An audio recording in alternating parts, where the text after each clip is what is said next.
I never told my family that I own a $1.8 billion healthcare empire. To them, I am just Tiana, the failure, the disappointment, the one who could not cut it in the corporate world. They invited me to Christmas Eve dinner, not to celebrate the holidays, but to humiliate me. The goal was to worship my younger sister Jasmine, who just became a CEO, earning $100,000 a year. I wanted to see exactly how they treat someone they believe is poor, so I played the part. I wore my simplest clothes and drove my oldest car. But the moment I walked through that door, I realized this was not just a dinner, it was an ambush. And they had no idea that the daughter they were mocking could buy and sell their entire existence before dessert was served. My name is Tiana, and I am 32 years old. Standing on the marble porch of my parents' estate in Atlanta, I took a deep breath before ringing the doorbell. Inside the house was glowing with warmth and expensive decorations, but I knew the temperature would drop the second I stepped inside. My mother Verna answered the door. She did not smile. She did not open her arms for a hug. She just stood there blocking the entrance, her eyes scanning me from head to toe with a look of pure disdain. "Good Lord, Tiana," she sighed, shaking her head. "Today is the biggest day of your sister's life. We have the pastor here, and business partners from the city. Could you not have found something decent to wear? This is a celebration, not a soup kitchen line." I looked down at my cashmere sweater. It was custom-made in Italy and cost more than my mother's entire outfit.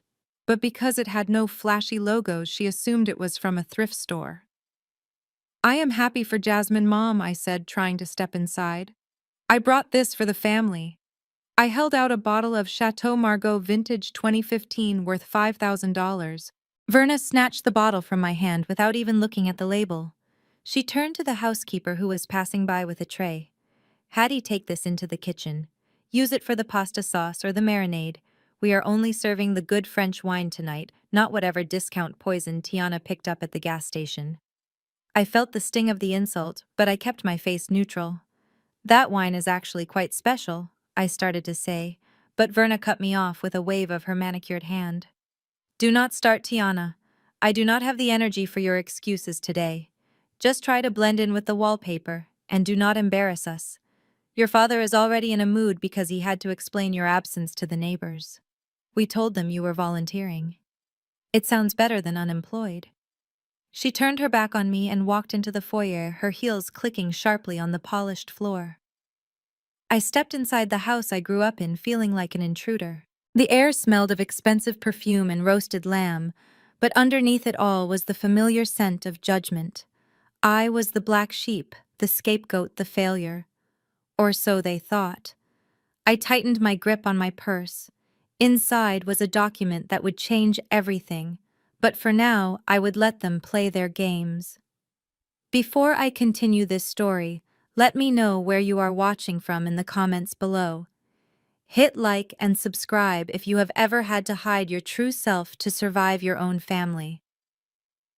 Walking into the living room felt like entering a shrine dedicated to greed.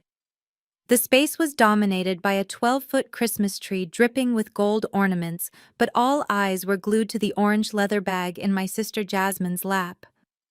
She sat on the center of the white velvet sectional, holding the purse like it was the baby Jesus. "Oh, Chad, it is magnificent!" she squealed, pressing her cheek against the leather. "A genuine Hermes Birkin. I cannot believe you managed to find one." Chad stood behind her, swirling a glass of scotch, looking like he had just conquered a small nation.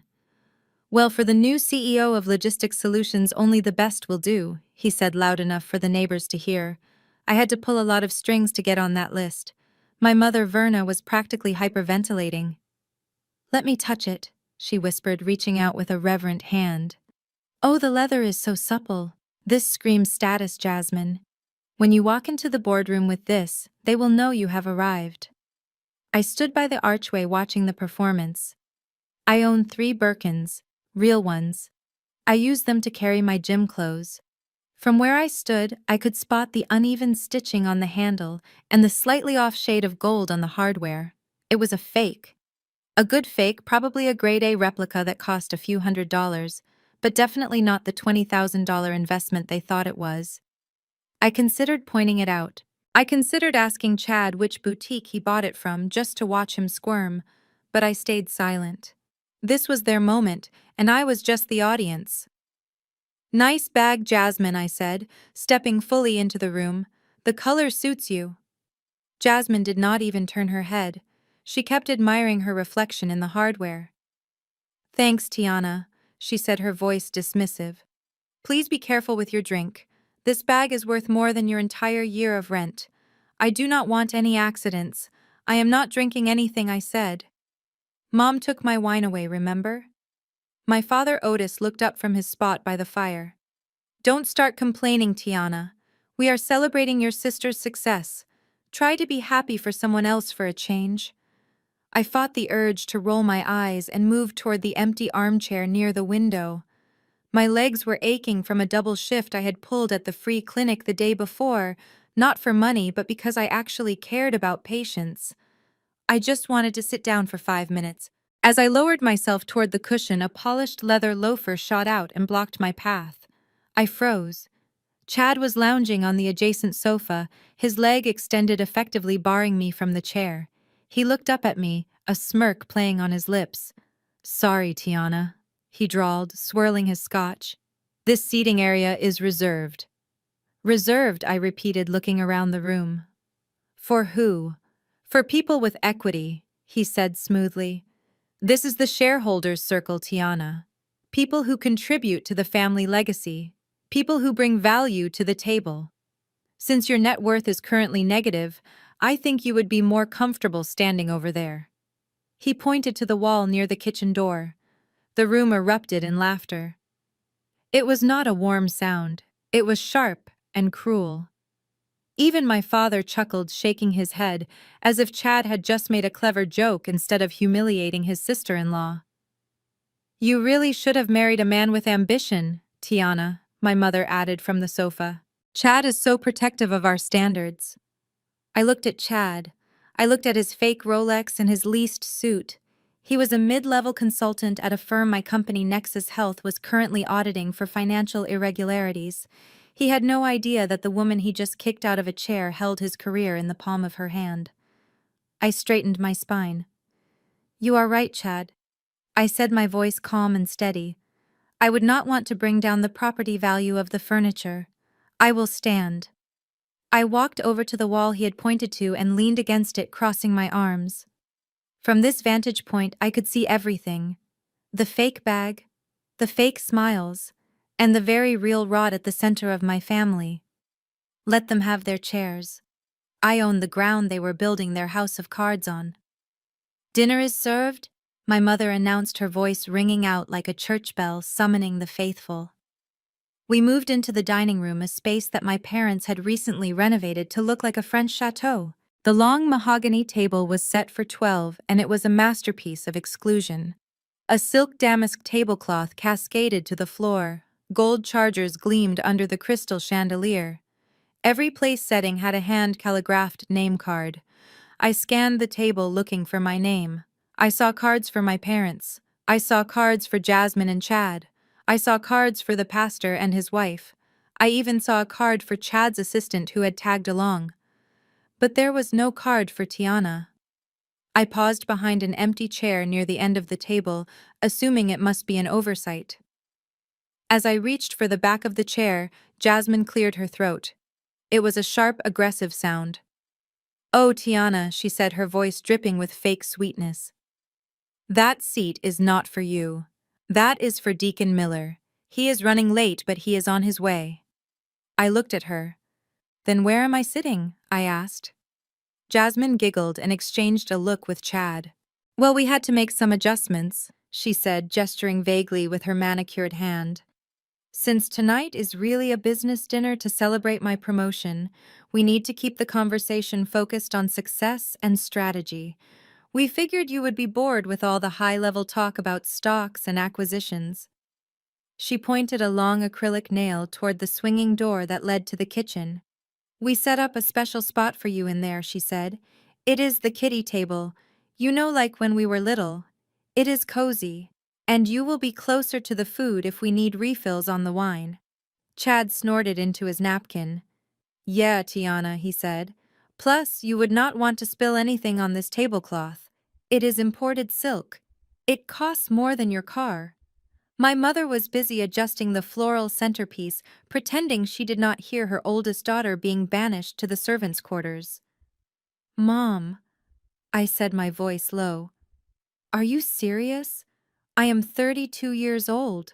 Verna finally looked up, her expression annoyed. Oh, stop making a scene, Tiana.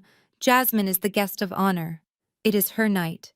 If she wants the main table for business associates, then that is how it is going to be.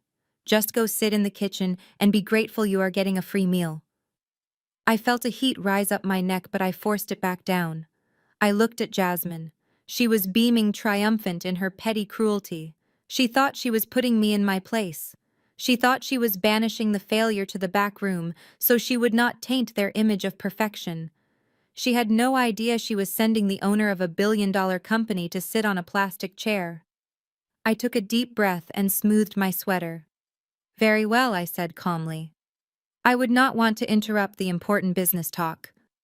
I walked past the table, my head held high. As I pushed open the kitchen door, I heard them laughing behind me. Inside the kitchen, the air was hot and smelled of dish soap and grease. In the corner sat a wobbly card table with a single plastic folding chair. No tablecloth, no crystal, just a paper plate and a plastic fork. I sat down and stared at the swinging door. Through the small window, I could see them toasting with my expensive wine. They thought they had won, but from where I was sitting, I had the perfect view of their downfall. From my exile in the kitchen, I could hear every word. The swinging door was thin, and Jasmine has never known how to use an inside voice, especially when she is bragging. The sound of silverware clinking against fine china stopped abruptly. I imagined Jasmine standing up, smoothing her red dress, soaking in the attention like a lizard on a warm rock. I have some news, she announced, her voice projecting clearly into the kitchen. The board officially approved my compensation package today.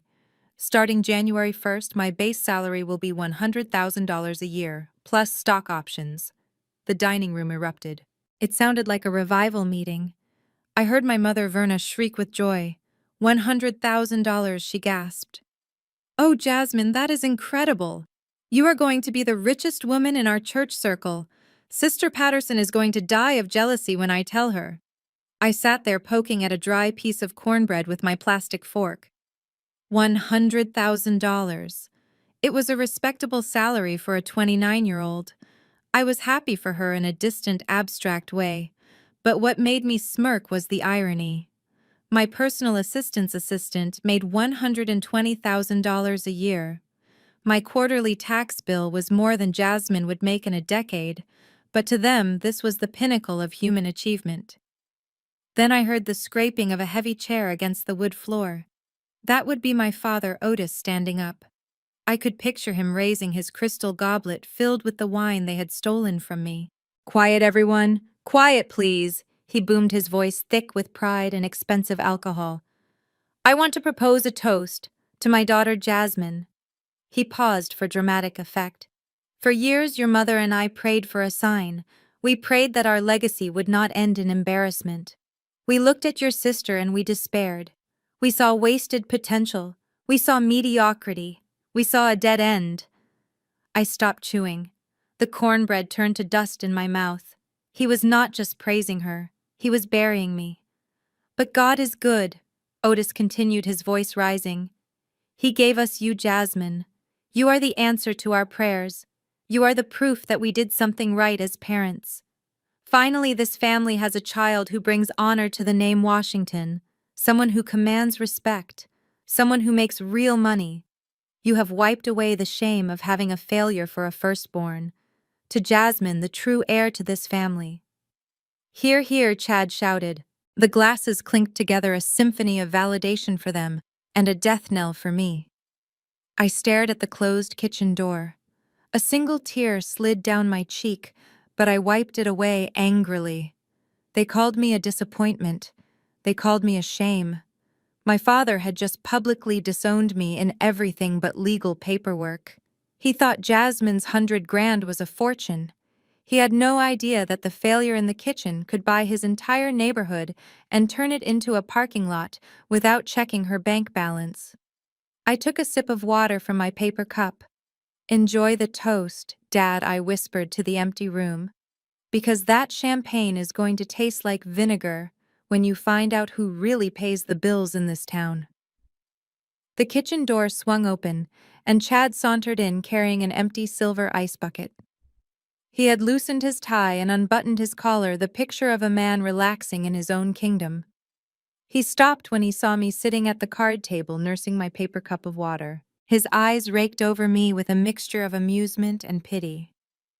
"Well, look at this," he chuckled, walking over to the freezer. "Our little Cinderella dining in style. I hope the plastic fork is to your liking. We would not want you to feel out of place."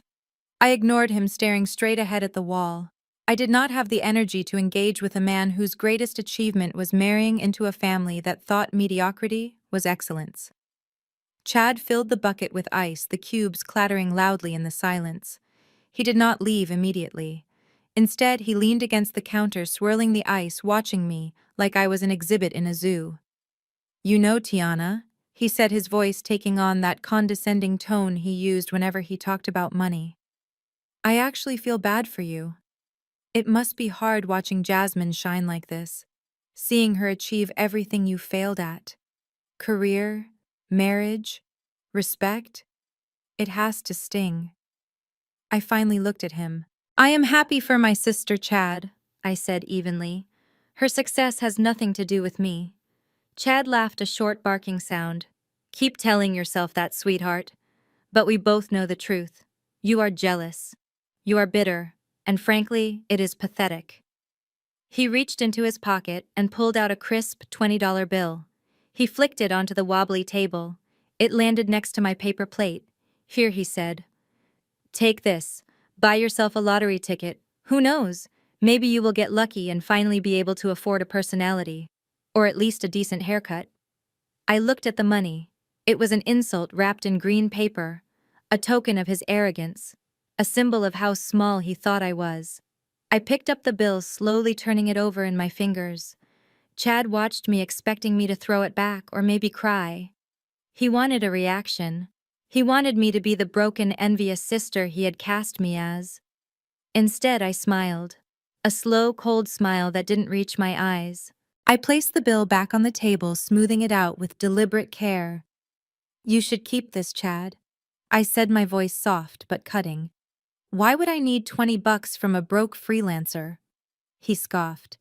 "Because based on the audit reports I have seen for your consulting firm, you are going to need every penny you can get very soon."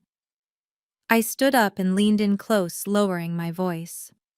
"You might want to start saving for a good lawyer instead of buying fake purses. You will need this $20 more than I ever will." Chad's smirk faltered for a second, replaced by a flash of confusion.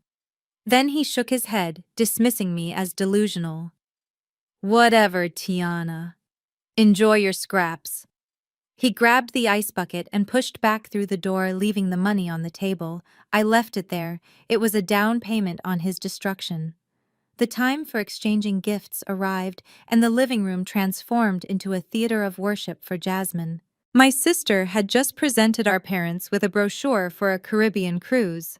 It was the cheapest package available, and I knew she had put it on a credit card with 20% interest, but to hear my mother scream, you would think Jasmine had bought them a private island. "Oh, Jasmine, you are an angel," Verna sobbed, clutching the glossy paper to her chest. "This is what success looks like, Otis. Our daughter is taking us to paradise." I stood in the shadows holding a small, heavy cream envelope. Inside was a single silver iron key. It belonged to a 5-bedroom villa in Martha's Vineyard that I had purchased under a shell company 2 months ago. It was fully paid for, fully furnished, and fully staffed. I had bought it because my father always talked about retiring near the ocean and watching the waves. I waited for the applause to die down before stepping forward. "I have something for you too, Mom," Dad, I said softly, extending the envelope across the coffee table. The room went instantly quiet. The warmth that had filled the space for Jasmine evaporated. Verna looked at the envelope in my hand with the same expression one might look at a dead insect found on a dinner plate. "Oh, Tiana," she sighed, wiping her happy tears and replacing them with a look of exhaustion. "We really do not need anything from you. Save your little money for your rent. We do not want you starving just to buy us a card." "Just take it," I urged, my hand remaining steady. "It is something I thought you would appreciate." Jasmine snickered from the sofa, sipping her champagne. "It is probably a coupon book," she said. "Or maybe a drawing she made. She thinks she is still in kindergarten." Verna snatched the envelope from my hand. She did not open it carefully. She tore the top off with a violent rip and turned it upside down. The heavy silver key slid out and clattered onto the glass coffee table. It spun for a moment before settling. Just a key. No tag, no logo, just raw metal. Raw. Verna stared at it. Then she looked at me, her lip curling in disgust. "What is this?" she asked, her voice flat. "It is a key," I started to explain, feeling a lump in my throat. "It opens a door to—" Verna cut me off with a harsh laugh that echoed off the high ceilings. "A door to what, Tiana? Your apartment. Did you get evicted again? Are you trying to give us a spare key so you can sneak back into this house when you inevitably fail?" I tried to speak, but she stood up and picked up the key between two fingers as if it were contaminated. "I do not want this," she spat. "I do not want a key to whatever rundown shack you are living in. I do not want access to your struggle, Tiana. We just received a luxury cruise from a CEO. Do you really think we want a key to your rental room?" Before I could utter the words, Martha's Vineyard Verna walked over to the gold trash can in the corner of the room. She held the key over the bin. "Mom, wait," I said, stepping forward. "That is not what you think it is. That key represents more than you know." Clink. She dropped it. My gift. My multi-million-dollar gesture. Sitting on top of used wrapping paper and discarded ribbons. "That is where your contribution belongs," Tiana Verna said, dusting off her hands as if she had touched something filthy. "Now sit down and stop ruining your sister's moment with your cheap, sentimental trash." After the gift-giving fiasco, the atmosphere was thick with triumph for Jasmine and humiliation for me. The guests were mingling, sipping their drinks, and glancing at me with barely concealed pity. I started gathering my things, ready to escape this suffocating display of wealth and arrogance. But Jasmine was not done with me yet. "Oh, wait," she called out, clapping her hands. "We need a family photo. Everyone gather around the tree. This is going to be perfect for my Instagram. Hashtag CEO Life. Hashtag blessed." My parents immediately flanked her, beaming like they had just won the lottery. Chad slid in next to Jasmine, placing a proprietary hand on her waist. Even the pastor and his wife were ushered into the frame. I hesitated near the door, hoping to slip away unnoticed. But Jasmine spotted me. "Tiana, get over here," she commanded, waving me over like I was a wayward dog. "You are technically family, so you should be in the picture." Reluctantly, I walked over and stood next to my mother. Jasmine frowned. "No, not there," she said, shaking her head. "You are ruining the aesthetic. Your sweater clashes with the gold theme. Move to the end. Way over to the end." I moved to the far left of the group, standing next to Chad's assistant, who looked uncomfortable. Jasmine scrutinized the arrangement through her phone screen.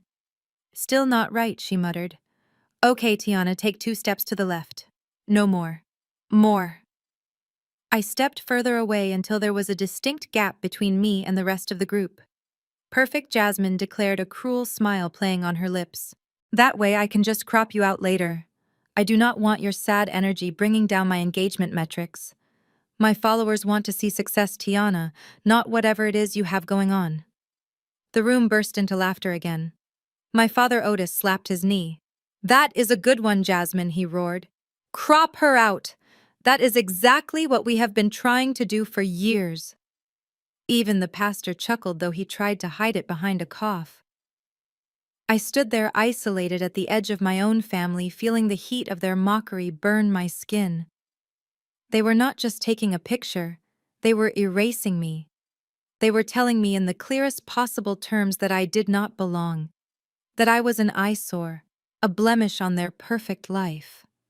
I looked at my mother, expecting perhaps a flicker of defense, a moment of maternal instinct. Instead, Verna was adjusting her pearls, making sure her best side was facing the camera, completely indifferent to her oldest daughter's public shaming. That was the moment the last thread of hope snapped. I did not say a word. I did not cry. I simply turned around and walked away. As I reached the front door, I heard the camera shutter click, followed by a chorus of cheers. They were celebrating their perfect picture, a picture that was finally complete because I was not in it. I opened the heavy oak door and stepped out into the cold night air. Behind me, I heard Chad call out, "Don't forget your trash, Tiana." He meant the key. I kept walking.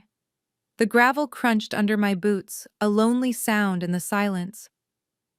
I got into my 10-year-old sedan and started the engine. As I drove away from the mansion that had never been a home, I made a promise to myself. The next time they saw me, they wouldn't be able to crop me out, because I would own the frame. 3 days had passed since I walked out of that Christmas nightmare. I was sitting in my home office reviewing the acquisition reports for a competitor when my burner phone buzzed. It was Verna. It was. Her voice was tight and clipped like a wire about to snap. "Get to the house immediately, Tiana. It is an emergency." She hung up before I could ask if someone was dead or if the house was on fire. I assumed the latter would be an improvement. I changed into my disguise of worn jeans and a faded hoodie and drove my dented Honda back to the scene of the crime. When I walked into the living room, the atmosphere was heavy enough to crush a lung. It felt less like a family gathering and more like a criminal trial, where the verdict had already been decided. My father, Otis, sat in his armchair, looking at the floor, refusing to meet my eyes. Chad was standing behind the white sofa, massaging Jasmine's shoulders, and Jasmine, my high-flying CEO sister, was sobbing theatrically into a lace handkerchief. Verna was pacing back and forth in front of the fireplace like a prosecutor making her opening statement. "Sit down," Tiana, Verna commanded, pointing to a hard wooden stool they had brought in from the kitchen. "We have a crisis. Your sister is under immense pressure. She carries the weight of this family's reputation on her back, and it is taking a toll." I sat down on the uncomfortable stool, watching the performance. "What is wrong, Jasmine?" I asked, my voice flat. "Did you break a nail signing autographs?" Jasmine let out a fresh wail. "You would not understand, Tiana," she choked out. "You do not know what it is like to manage an empire. The stress is eating me alive. I have a once-in-a-lifetime opportunity to expand logistics solutions. We are talking about global reach, Tiana. Global. But the banks are being so short-sighted. They want collateral. They want liquidity. They do not see the vision." Chad chimed in, his voice grave and self-important. "We need capital to secure the new warehouse deal. If we miss this window, the competition wins. Jasmine has worked too hard to let this slip away. She deserves this expansion. She has earned it." I looked at them. They had called me here to listen to Jasmine cry about money. It was absurd. "Why are you telling me this?" I asked. "You know I am just a broke freelancer. I can barely afford my gas bill. Why not ask the bank of Mom and Dad?" Verna stopped pacing. She turned to me and her eyes were cold and calculating. "We have already liquidated what we can to support her startup costs," Verna said. "Being a CEO requires appearances. Tiana, the cars, the clothes, the parties, it all costs money. We are tapped out for cash right now, but we have assets. Or rather, this family has assets. And that is why you are here. We need to discuss sacrifices. Real sacrifices. Not the crumbs you offer." Jasmine looked up from her handkerchief, her eyes suddenly dry and predatory. "We need to talk about Grandpa's land," she whispered. Otis reached behind the cushion of his armchair and pulled out a thick manila envelope. He tossed it onto the glass coffee table. It landed with a heavy thud right in front of me, sliding across the surface until it hit my knee. I recognized the handwriting on the front immediately. It was my grandfather Samuel's writing. He had passed away 2 years ago, leaving a hole in my heart that this family could never fill. "Open it," Otis commanded, his voice, leaving no room for argument.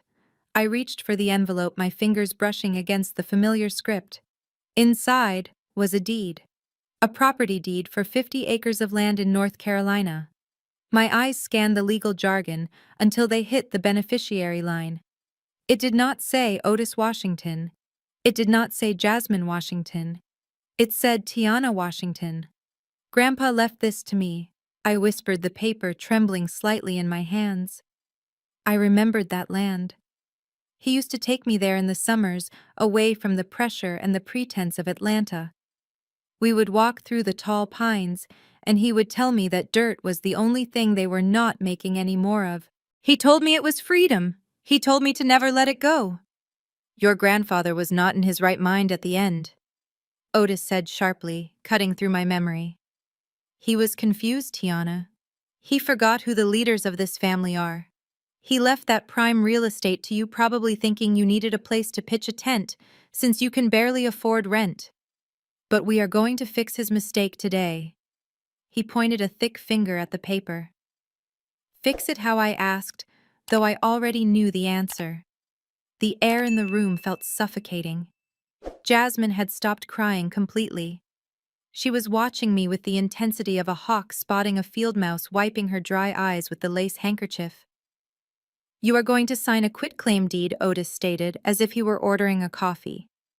"You are going to transfer the title to your sister immediately. Jasmine needs collateral to secure a massive business loan for her expansion. The banks want tangible assets, and that land is the only thing we have left that is not leveraged to the hilt. It is sitting there doing nothing, just growing weeds. In Jasmine's hands, it becomes capital. It becomes a legacy. In your hands, it is just dirt you cannot afford to maintain." I looked at the deed. 50 acres. Undeveloped. Pristine. To them, it was just a bargaining chip. A way to buy more fake status.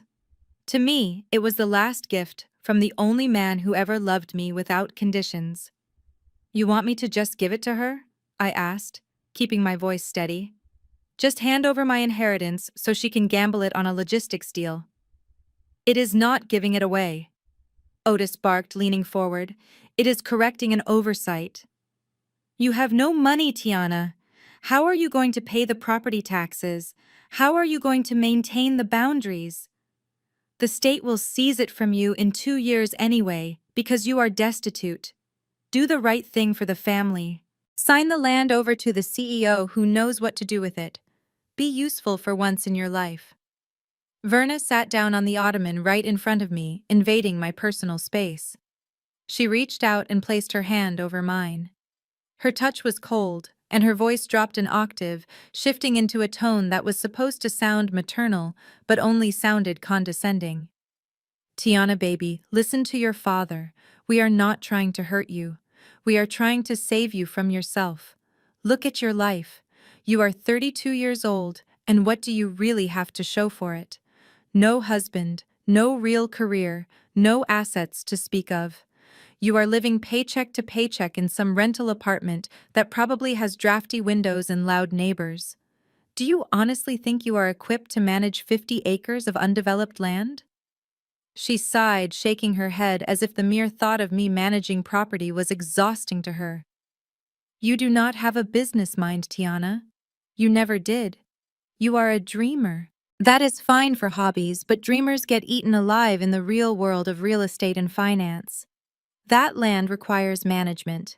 It requires property taxes that go up every single year. It requires liability insurance and maintenance fees. Do you even have the credit score to open a utility account for a property that size? If you keep this land, you are going to lose it. The government will seize it for back taxes within 18 months, and then nobody in this family wins. Grandpa's legacy will be auctioned off to strangers because of your stubborn pride. Is that what you want?" Verna leaned closer, her eyes wide and pleading, but I could see the manipulation gears turning behind them. Think about the future, Tiana. Jasmine is going places. She is building generational wealth for all of us. She has the vision and the drive that you simply lack. If you sign this land over to her now, she can leverage it to secure the capital she needs. She will turn that dirt into gold. And you know what that means for you. It means security. When Jasmine makes it big, she is going to take care of you.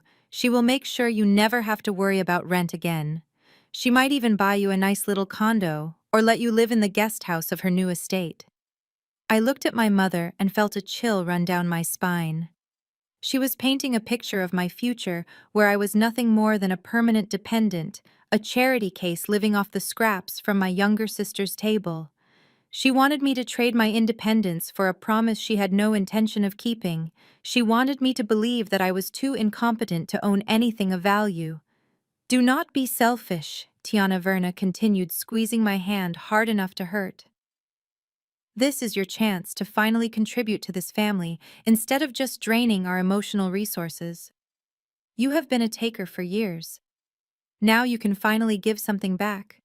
Be a good sister. Be a good daughter. Sign the paper and let the adults handle the business. You are just going to mess it up like you mess up everything else. Let Jasmine carry the burden of wealth. That is what leaders do. And let us be honest, Tiana, you are not a leader. You are a follower. So follow our lead and sign the deed before you ruin everything. Chad stood up abruptly. The ice in his glass clinked as he slammed it down on the coaster. He loomed over me, his face flushed with expensive scotch and cheap entitlement. You are not listening, Tiana, he spat. We are done asking nicely. You think you can just sit there and hold this family hostage with your stubbornness. You think because you manipulated a senile old man into scribbling your name on a piece of paper that you actually own that land. Think again. He walked around the coffee table until he was standing right next to the arm of my chair. He leaned down, his cologne overpowering the scent of the room. Let me explain how the real world works, since you clearly have no experience in it. If you do not sign that quitclaim deed right now, we are going to sue you. And we are not just going to sue you for the land. We are going to sue you for elder abuse. We are going to sue you for undue influence. We are going to drag your name through the mud until no one in this state will hire you to sweep their floors. I looked up at him. His blue eyes were wide with a manic intensity. He really believed he could scare me. On what grounds, Chad? I asked calmly. On the grounds that it is impossible, he sneered. Why would Samuel leave 50 acres of prime real estate to the failure of the family? It does not make sense, Tiana. The only logical explanation is that you forged his signature, or you tricked him when his mind was going. We have already spoken to a lawyer. We are prepared to file charges for fraud and forgery. Do you have the money to defend yourself against a criminal lawsuit? Do you have $50,000 for a retainer? Because we do. Jasmine has the company backing her. We will bear you in legal fees until you are living in a cardboard box. Jasmine nodded from the sofa, her tears miraculously gone again. That is right, Tiana, she said. We will prove that you took advantage of Grandpa. We will prove that the will is a fake. Unless you sign the deed now, then we can forget all about it. We can be a family again. It was laughable. It was the most desperate, pathetic threat I had ever heard. They were accusing me of forging a will that had been notarized, filed, and probated 2 years ago by one of the top estate attorneys in the state, an attorney I had hired. They were threatening me with money they did not have. Chad was bluffing with a pair of twos, and he thought he was holding a royal flush. He thought I was broke, terrified Tiana who would crumble at the mention of a lawsuit. He did not know he was threatening a woman who had a team of 20 corporate lawyers on speed dial. A woman who could buy his lawyer's firm and turn it into a dog park just for fun. I looked at Chad. I looked at his shaking hands and the sweat beading on his forehead. You are going to sue me for being a bad daughter? I asked, my voice dripping with amusement. That is your legal strategy. You are going to tell a judge that Grandpa loved me too much, and that makes me a criminal. Good luck with that, Chad. You are going to need more than luck. You are going to need actual evidence. And we both know the only thing you have is a fake Hermes bag and a mountain of debt. I leaned back in the uncomfortable wooden chair and looked at them with wide, innocent eyes. I decided to play the part they had written for me. The part of the naive, uneducated sister who did not understand the complexities of high finance. I furrowed my brow, pretending to be confused by their aggression. But I do not understand, I said, my voice trembling just enough to be convincing. Why are you fighting so hard for that land? Grandpa Samuel always told me it was just a swamp. It floods every spring.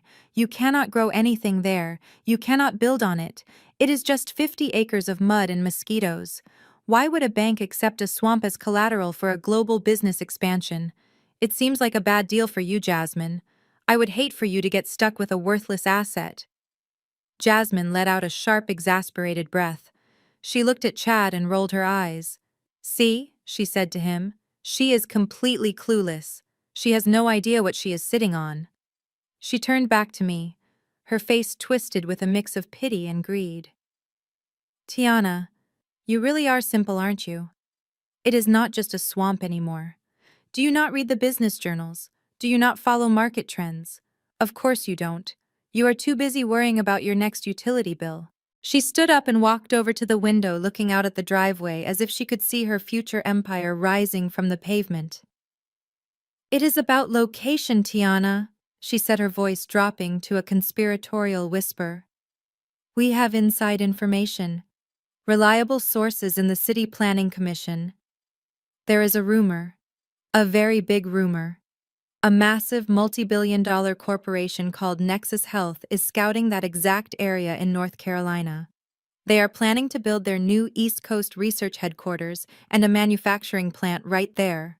I had to bite the inside of my cheek to keep from laughing out loud.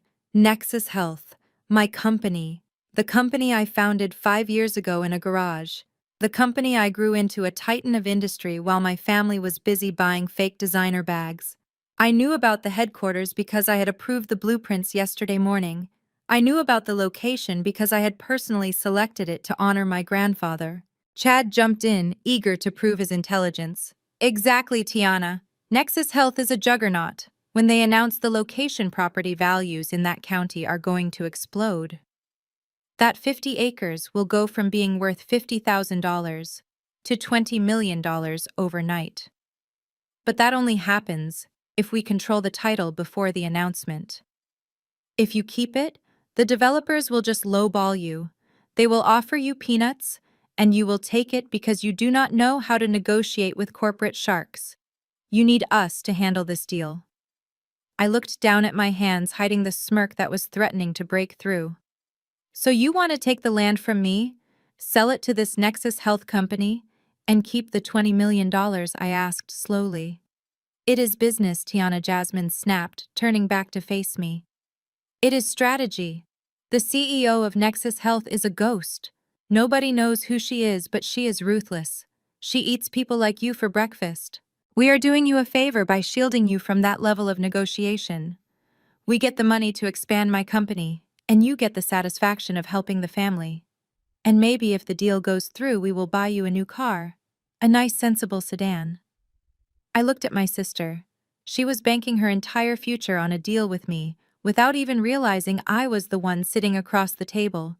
She called the CEO ruthless. She had no idea. Oh, I see, I said quietly. Nexus Health sounds very scary. I certainly wouldn't want to get eaten alive. Jasmine nodded, satisfied. Exactly. So sign the papers, Tiana, before the shark comes to town. I looked at the pen she was holding out. The shark was already in the room, Jasmine. And she was hungry. I looked at the pen Jasmine was thrusting in my face. It was a cheap ballpoint with the logo of a car insurance company on it. Fitting. I stood up slowly. The chair scraped against the hardwood floor, a harsh sound that made everyone jump. I am not signing anything, I said, my voice ice cold.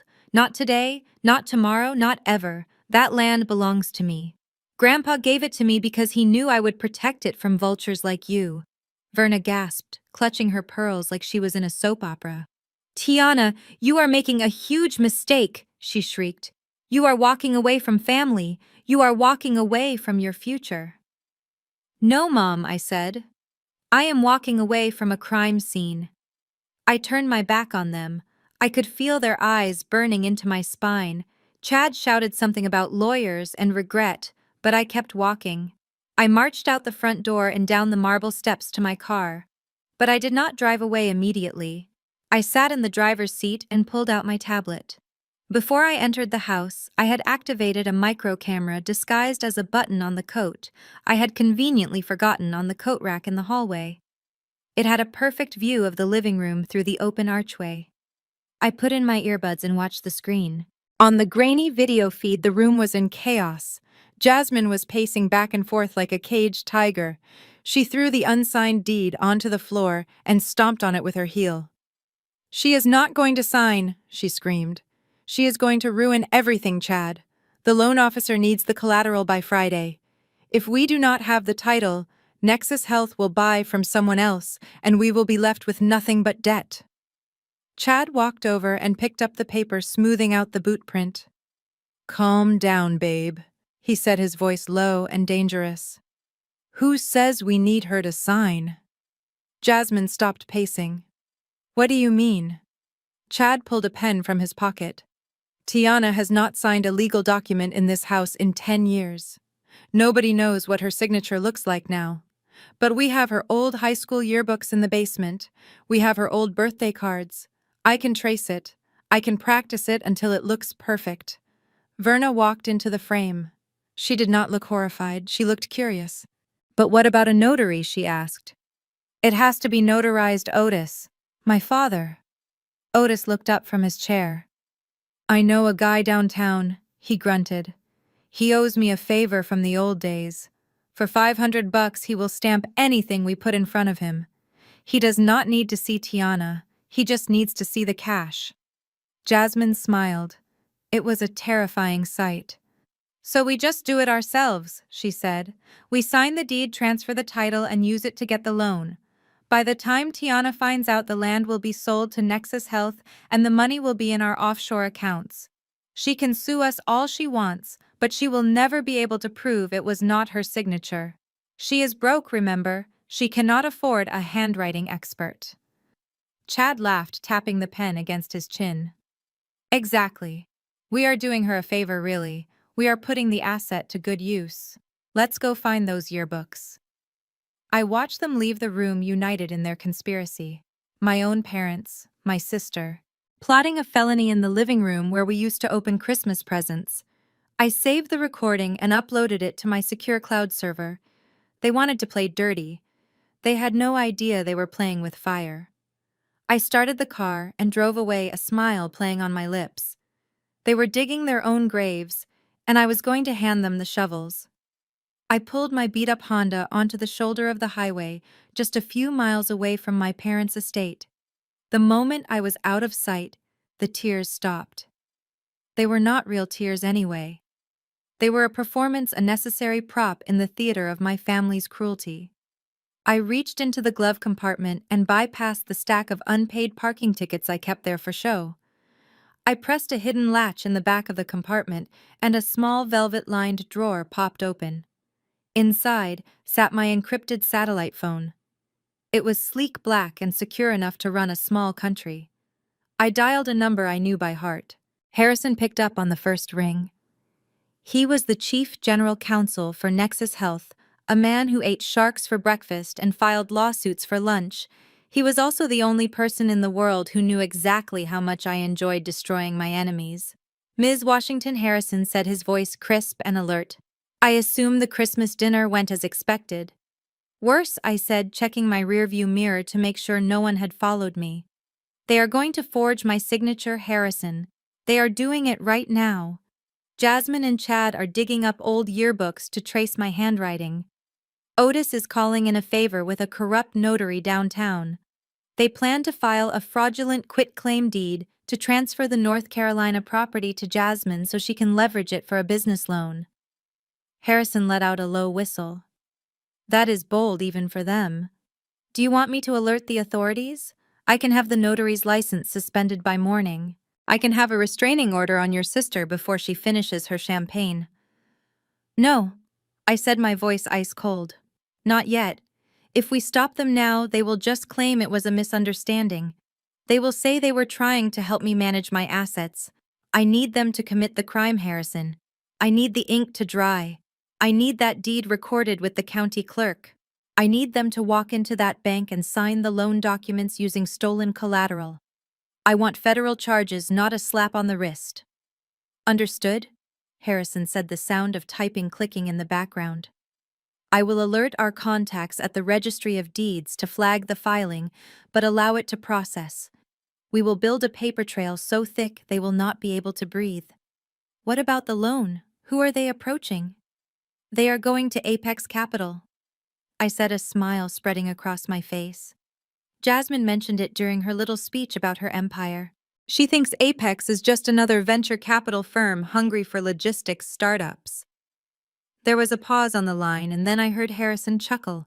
It was a dark, dry sound. Apex Capital, our subsidiary. They are applying for a loan from the very company you own. Exactly. Tell Sterling at Apex to approve the meeting. Tell him to roll out the red carpet.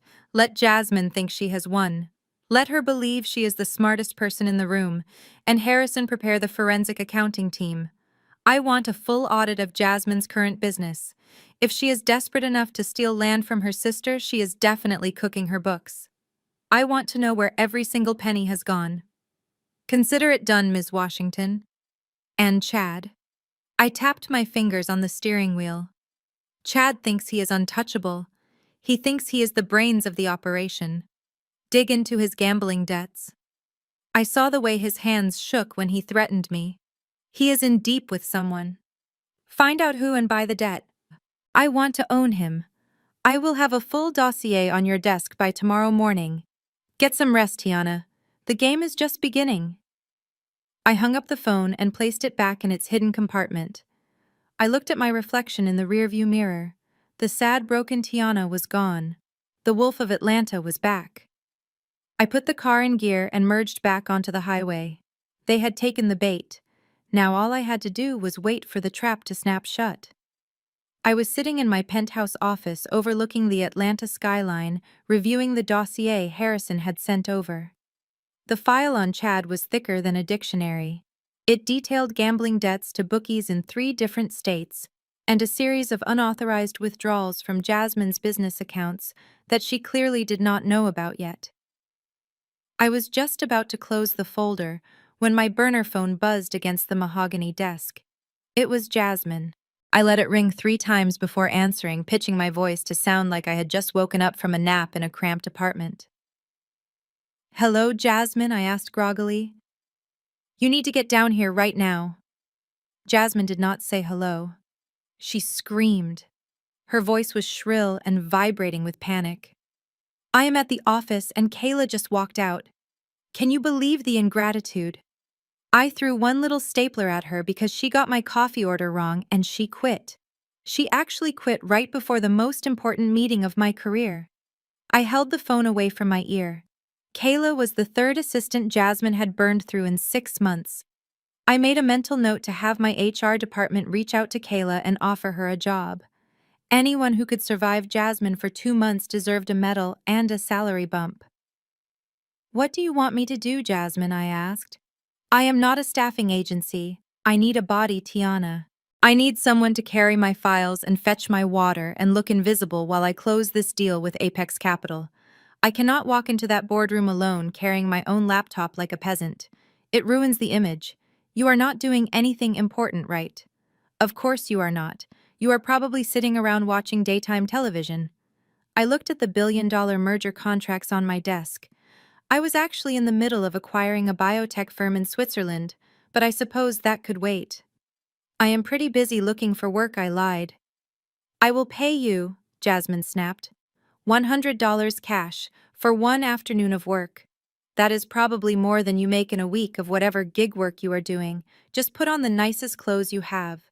Do not wear that awful sweater you wore to Christmas. Wear something black, something that says, support staff. And for the love of God, Tiana, do not speak unless spoken to. Do not embarrass me. This meeting is with the director of Apex Capital. These are serious people. If you mess this up, I will make sure Mom cuts you off completely. I smiled at my reflection in the window. Apex Capital, my subsidiary.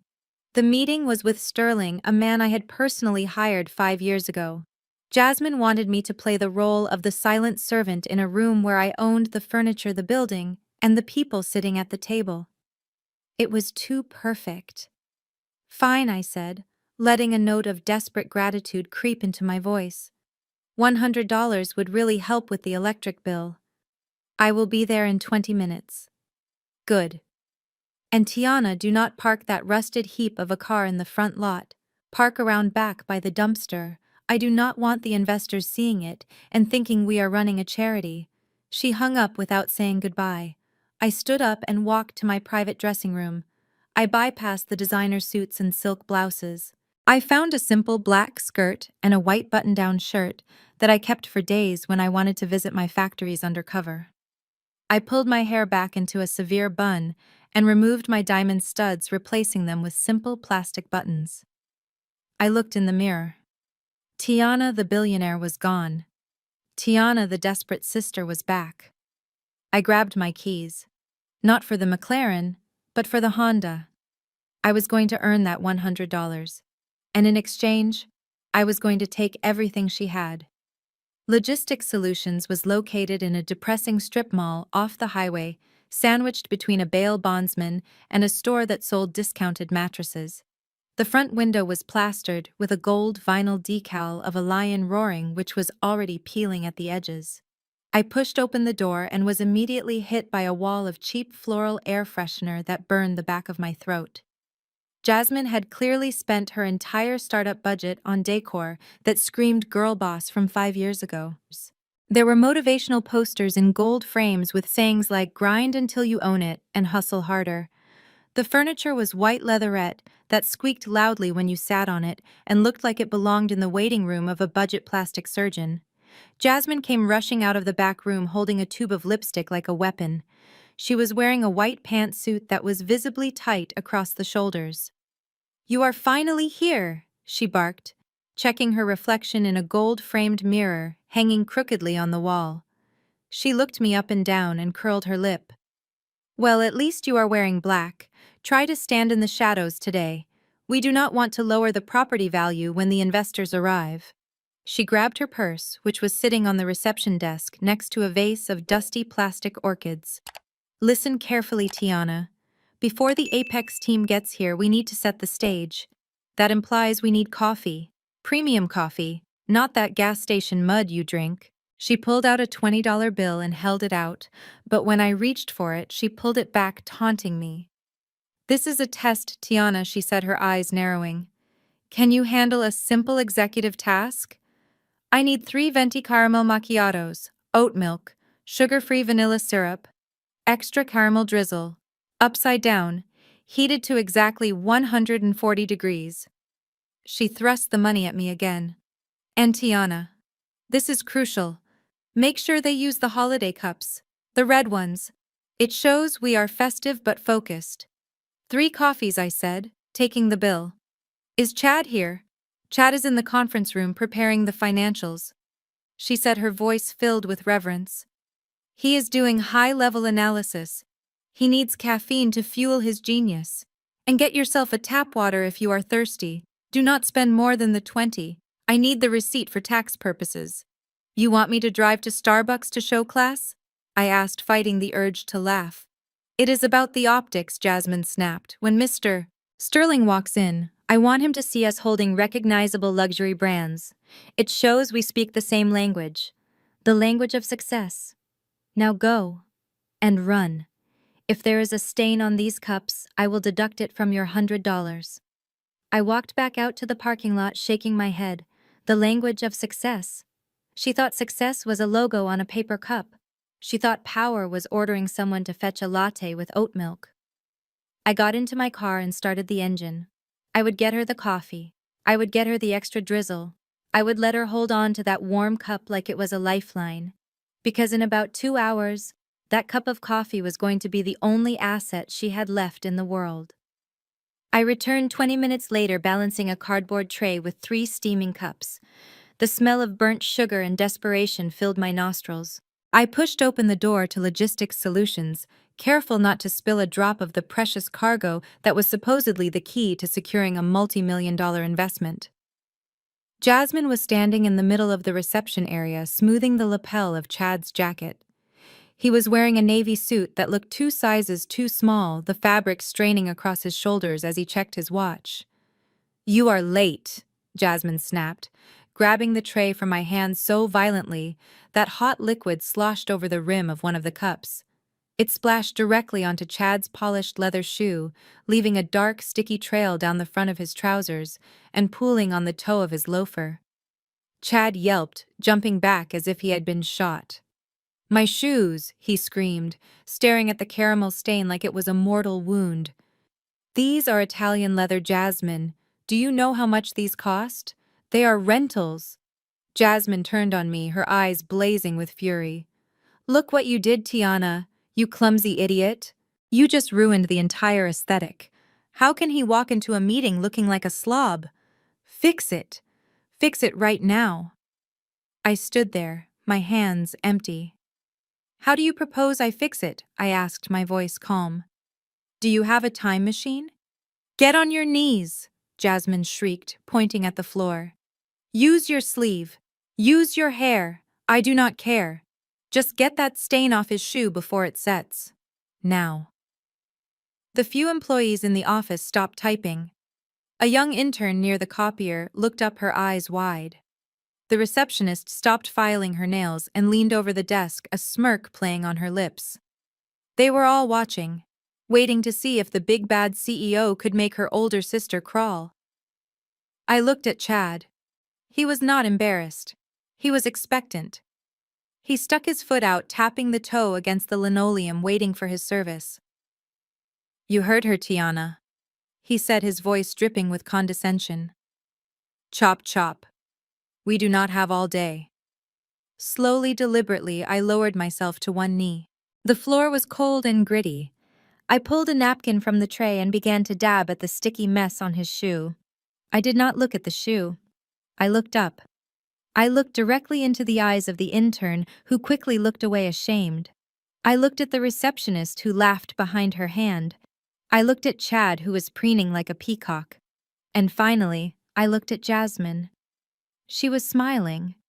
It was a small, satisfied smile, the look of someone who finally felt tall because she had forced someone else to be small. I wiped the shoe. I made sure every drop of caramel was gone. I polished the leather until it shined under the harsh fluorescent lights. I memorized every face in that room. I engraved their expressions into my mind, because I knew something they did not. This was not a humiliation. It was a receipt. And I was going to cash it in within the hour. "There," I said, standing up and brushing the dust from my skirt. "Good as new." Jasmine sniffed, inspecting the shoe, barely adequate. "But it will have to do. Grab the files, Tiana, and try not to trip over your own feet on the way to the car. You have done enough damage for one day." The black SUV pulled up to the curb, gleaming under the midday sun. It was an Uber Black, because of course Jasmine refused to ride in anything less, even though she was technically paying for it with credit she did not have. Chad opened the back door for her, acting the part of the doting power husband. When I moved to slide in next to them, Jasmine held up a hand. "Stop right there, Tiana," she said. "There is not enough room back here for you and the energy I am trying to cultivate. You sit up front with the driver. And take these." She shoved a heavy leather-bound box of files into my chest. It weighed at least 20 pounds, filled with the fabricated reports and glossy brochures she planned to use to dazzle the investors. "Hold on to this tight," she warned. "If those papers get creased, I will deduct another $50 from your pay." I climbed into the front seat, maneuvering the heavy box onto my lap. My knees were pressed against the glove compartment, and the air freshener dangling from the mirror smelled of pine and stale cigarettes. Behind me, the glass partition was open and I could hear them settling into the leather seats. Chad sounded nervous. Are you sure about the valuation numbers, Jasmine? He asked, his voice low. We pumped those projections up by nearly 300%. If this guy Sterling actually reads the fine print, we could be in trouble. Jasmine laughed, a dismissive sound that grated on my nerves. Relax, Chad. These venture capital types never read the fine print. They look at the flashy graphs and the confident CEO. They buy the dream, not the reality. We just need to get him to sign the initial term sheet. Once the deposit hits our account, we can use the money to actually fix the supply chain issues. It is not lying, it is future-proofing. I stared out the window, watching the Atlanta skyline blur past. They were confessing to fraud in the back of a rideshare. They were so arrogant, so convinced of their own brilliance, that they did not even care that I was listening. To them, I was just furniture, a silent witness who was too simple to understand the high-stakes game they were playing. Sterling is a shark, Chad said. I looked him up. He destroyed a tech startup last year just because the founder lied about his college degree. He does not play games. Jasmine sighed, the sound of silk rustling as she crossed her legs. Then we charm him. I am Jasmine Washington. I can charm anyone. Besides, I heard a rumor that Apex Capital is looking to diversify into minority-owned businesses. We are basically a diversity quota hire for them. They need us to look good. He will probably hand us the check before we even open the laptop. I gripped the box of files tighter. My knuckles turned white. They thought my company, Apex Capital, was just looking for a token investment. They thought Sterling, the man I had handpicked for his integrity and ruthlessness, was a fool they could manipulate with a smile and a fake Hermes bag. They were driving toward a cliff and stepping on the gas. And I was the only one in the car who knew that the road ended in 10 minutes. Drive fast, I thought to the driver. I cannot wait to see them crash. The Apex Capital building loomed over the city like a monument to power. It was 60 stories of steel and glass piercing the Atlanta sky. As we stepped out of the car, the sheer scale of the place seemed to suck the air out of the street. Jasmine adjusted her blazer, her eyes wide with a mix of hunger and fear. This is it, she whispered. The big leagues. I followed them toward the revolving doors, dragging the heavy box of files. My arms ached, but I kept my head down. We entered the lobby and the noise of the city vanished, replaced by the hushed hum of serious money. The floors were Italian marble. The walls were lined with original modern art. A massive waterfall cascaded down one wall, filling the space with a soothing, expensive sound. As we approached the security desk, the head guard, a man named Marcus, whom I had known for 5 years, looked up. He saw me immediately. His eyes widened, and he started to stand, reaching for his hat to salute. Ms. Washington, he began, his voice respectful. I shot him a sharp look, shaking my head almost imperceptibly. I put a finger to my lips. Marcus froze. He was a smart man. He saw the cheap clothes. He saw the heavy box. He saw the way Jasmine was snapping her fingers at me to hurry up. He sat back down slowly, his face masking his confusion. Name, he asked, looking at Jasmine instead of me. Jasmine Washington, CEO of Logistics Solutions, she announced, slamming her fake Hermes bag onto the counter. I have a meeting with Mr. Sterling, and this is my team. She gestured vaguely at Chad, and then jerked a thumb at me. That is just the help. She does not need a badge. She will be waiting in the hall. Marcus typed something into his computer. Actually, Mom building policy requires all visitors to be badged, he said, his eyes flicking briefly to me. Even the help. He printed 3 badges and slid them across the marble. I took mine. It said, Visitor, Tiana Washington. No title, no power, just a name. Chad grabbed his badge and clipped it onto his lapel, preening in the reflection of the glass security barrier. Look at this place, Tiana, he sneered, leaning close to me so only I could hear. Bet you have never seen anything like this, have you? This is where the real players play. The marble alone cost more than your entire life. Do you feel small, Tiana? Do you feel out of place? You should. You are a goldfish in a shark tank. Try not to faint from the altitude. I looked at him. I looked at the lobby I had designed. I looked at the waterfall I had commissioned. It is certainly impressive, Chad, I said, my voice neutral. I hope you enjoy the view. It might be the last time you see it from this side of the glass. He laughed, patting me on the head like a child. Keep dreaming, Tiana. Maybe one day if you work hard enough you can get a job here cleaning the toilets. Now come on, do not make us late. He turned and strutted toward the elevators, following Jasmine. I walked behind them, clutching my visitor badge. He thought I was out of my depth. He did not know that he was walking into the mouth of the beast, and I was the one holding the leash. We stood before the brushed steel doors of the executive elevator bank. Jasmine was checking her makeup in the reflection of the metal, smoothing her hair with frantic, nervous energy. "This is the express elevator to the penthouse," she announced to no one in particular, pressing the call button repeatedly as if her urgency could make the machinery move faster. "Sterling is waiting in the boardroom on the 60th floor. We need to walk in there looking like we own the place." The doors slid open with a soft chime, revealing an interior that looked more like a jewelry box than a mode of transport. The walls were paneled in rare zebra wood, and the floor was covered in plush carpet that silenced our footsteps. Chad strutted in first, loosening his tie slightly. He looked around, inspecting the ceiling controls. "Nice," he muttered. "Real nice." I stepped in last, lugging the heavy box of files, my arms burning from the weight. I squeezed into the corner, trying to make myself as small as possible, just as Jasmine had instructed. Jasmine pulled out her visitor badge, the one Marcus had just printed. She held it up to the black glass panel near the buttons with a flourish. Nothing happened. The panel remained dark. She frowned and tapped the badge against the glass harder. Still nothing. A small red light blinked once.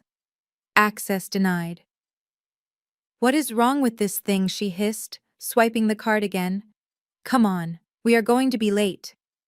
She looked at Chad, panic flaring in her eyes. "Try yours." Chad fumbled with his badge and slapped it against the sensor. Red light. "Access denied. It is not working," he said, his voice rising. "They gave us defective badges. Can you believe the incompetence? We are going to get stuck in the lobby like tourists." Jasmine turned to me, her face twisted in accusation. "Tiana, stop breathing so loud. You are jinxing it. Do something useful. Hit the button for the lobby. We need to go back to security and scream at that guard." I shifted the heavy box in my arms, pretending to stumble slightly as the weight unbalanced me. As I lurched forward, my right hand brushed against the biometric scanner disguised as a simple logo plate on the control panel. It was a security feature I had installed 3 years ago, designed to recognize my fingerprint instantly without a badge. A soft, melodious tone filled the small space. The panel lit up with a brilliant green halo. The button for the 60th floor illuminated automatically. The doors slid shut smoothly, sealing us in. Jasmine let out a breath of relief, her shoulders sagging. Finally, she snapped, glaring at the control panel. "This building is falling apart. The sensors are glitchy. It is a good thing I have the magic touch. I must have hit the sweet spot on the last swipe." She looked at me, curling her lip in disgust. "You see that, Tiana? That is called luck. Even when the world tries to stop me, I win. The elevator is broken, and it still decided to take me to the top. It is a sign." Chad laughed, clapping her on the shoulder. "Even the machines know who the boss is, babe." That was close, though. Good thing we did not have to rely on Tiana to fix it. She probably would have taken us to the basement. I leaned back against the zebrawood wall, hiding my smile behind the stack of files. They thought it was a glitch. They thought it was luck. They had no idea that the building itself had just bowed to its master. The elevator began its rapid ascent, rising smoothly toward the sky, carrying 2 frauds and their executioner to the final stage. The elevator doors slid open with a soft hydraulic sigh, revealing the inner sanctum of Apex Capital. If the lobby was impressive, the boardroom was a cathedral of capitalism. The space was vast, walled entirely in floor-to-ceiling glass that offered a 360-degree view of Atlanta. The city lay spread out below like a toy set waiting to be played with. The floor was hand-scraped mahogany polished to a mirror shine. In the center of the room stood a conference table, long enough to land a small plane on made of black marble, with veins of gold running through it. The chairs were high-backed leather thrones that looked like they cost more than most people's cars. Even the air smelled different up here. It smelled of money and power and ozone. Jasmine stopped dead in her tracks, her heels clicking on the threshold. She let out a small, breathy sound of pure avarice. "Oh my God," she whispered, her eyes darting around the room, taking in the gold leaf detailing on the ceiling and the original Basquiat painting hanging on the far wall. "This is it, Chad. This is where it happens. Can you feel it? This is the level we belong at." Chad walked past her, whistling low under his breath. He ran a hand along the back of one of the leather chairs, leaving a faint smudge of oil from his nervous fingers. "Look at this view, babe," he said, his voice hushed with reverence. "You can see everything from here. We are literally above the clouds. This is what winning looks like." I stepped out of the elevator last the heavy box of files digging into my hip. I knew this room well. I had approved the marble. I had selected the Basquiat. I had sat in the chair at the head of the table 100 times, making decisions that shifted markets and toppled competitors. But today, I was just the help. I stood awkwardly by the door, waiting for instructions. Jasmine spun around her eyes, landing on me with sudden irritation. The awe on her face vanished, replaced by her usual sneer. "Tiana, do not just stand there gaping," she snapped. "You look like a tourist. Bring the files over here." "No, not on the table. Are you crazy? You will scratch the marble. Put them on the floor." I walked over to the side of the room and set the heavy box down on the carpet. Jasmine watched me closely, her eyes narrowing. "Okay, listen to me very carefully," she hissed, stepping into my personal space. "Mr. Sterling is going to walk through those doors any minute. He is a very important man, a visionary. I do not want him to see you. I do not want him to associate my brand with your aesthetic.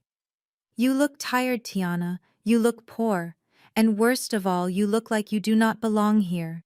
She pointed a finger toward the far corner of the room behind a large potted fiddle leaf fig tree. "Go stand over there," she commanded, "in the corner, and turn around. Face the wall. I do not want Sterling to even see your face. If he asks who you are, I will tell him you are just a courier we hired for the day. A temp. Do not speak. Do not turn around. Do not breathe too loud. Just be invisible. Do you understand?" I looked at the corner. It was the same spot where I used to stand and look out at the sunset after long board meetings thinking about the future. Now it was my punishment corner. "I understand, Jasmine," I said, keeping my voice submissive. "I will stay out of your way." "Good," she said, smoothing her blazer and adjusting her fake Hermes bag on the table so the logo was facing the door. "Now turn around. I do not want to see your face either." It breaks my concentration. I walked to the corner and turned my back to the room facing the silk wallpaper. I stared at the intricate pattern of the fabric, tracing the lines with my eyes. Behind me, I heard Jasmine and Chad taking their seats at the table. I heard the rustle of papers as they prepared their fraudulent pitch. They were sitting in my chairs. They were breathing my air, and they thought they were the kings of the world. I closed my eyes and listened to the silence of the room, waiting for the sound of footsteps that would signal the beginning of the end.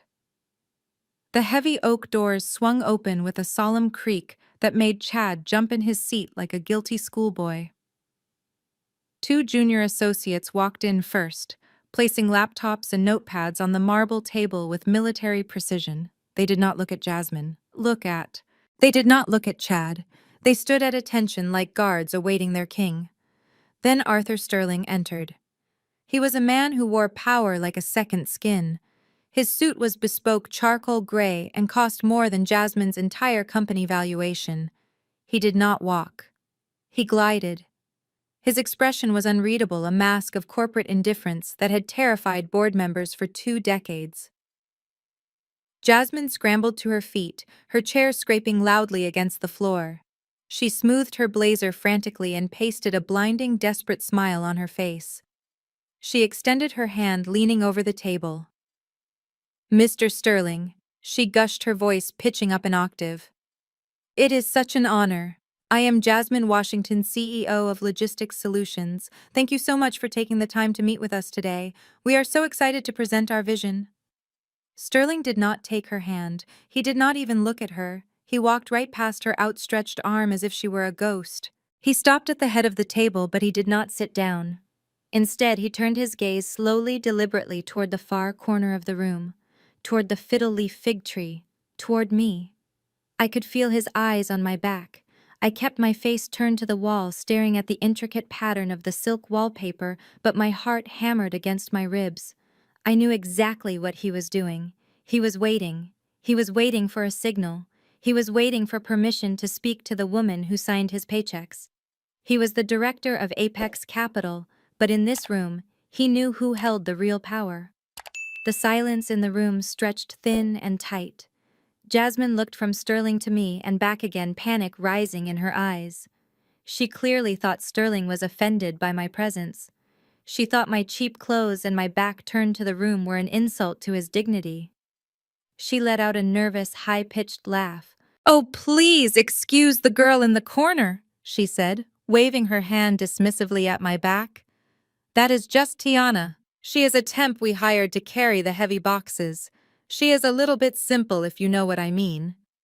Sterling slowly turned his head to look at Jasmine. His expression did not change. He did not blink. He looked at her with the cold, dispassionate curiosity of a scientist examining a bug under a microscope. "Simple," he repeated, his voice deep and resonant, filling the cavernous room. "Yes," Jasmine continued, eager to separate herself from me. "We try to give opportunities to the less fortunate family members, but she is not quite all there.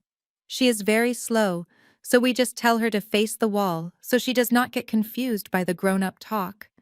She honestly would not understand a word of the high-level financial concepts we are about to discuss. It is better if she just stays out of the line of sight. We believe in maintaining a certain visual standard for our brand, and well, Tiana is just here to fetch coffee. She is certainly not part of the brain trust." I clenched my fists at my sides.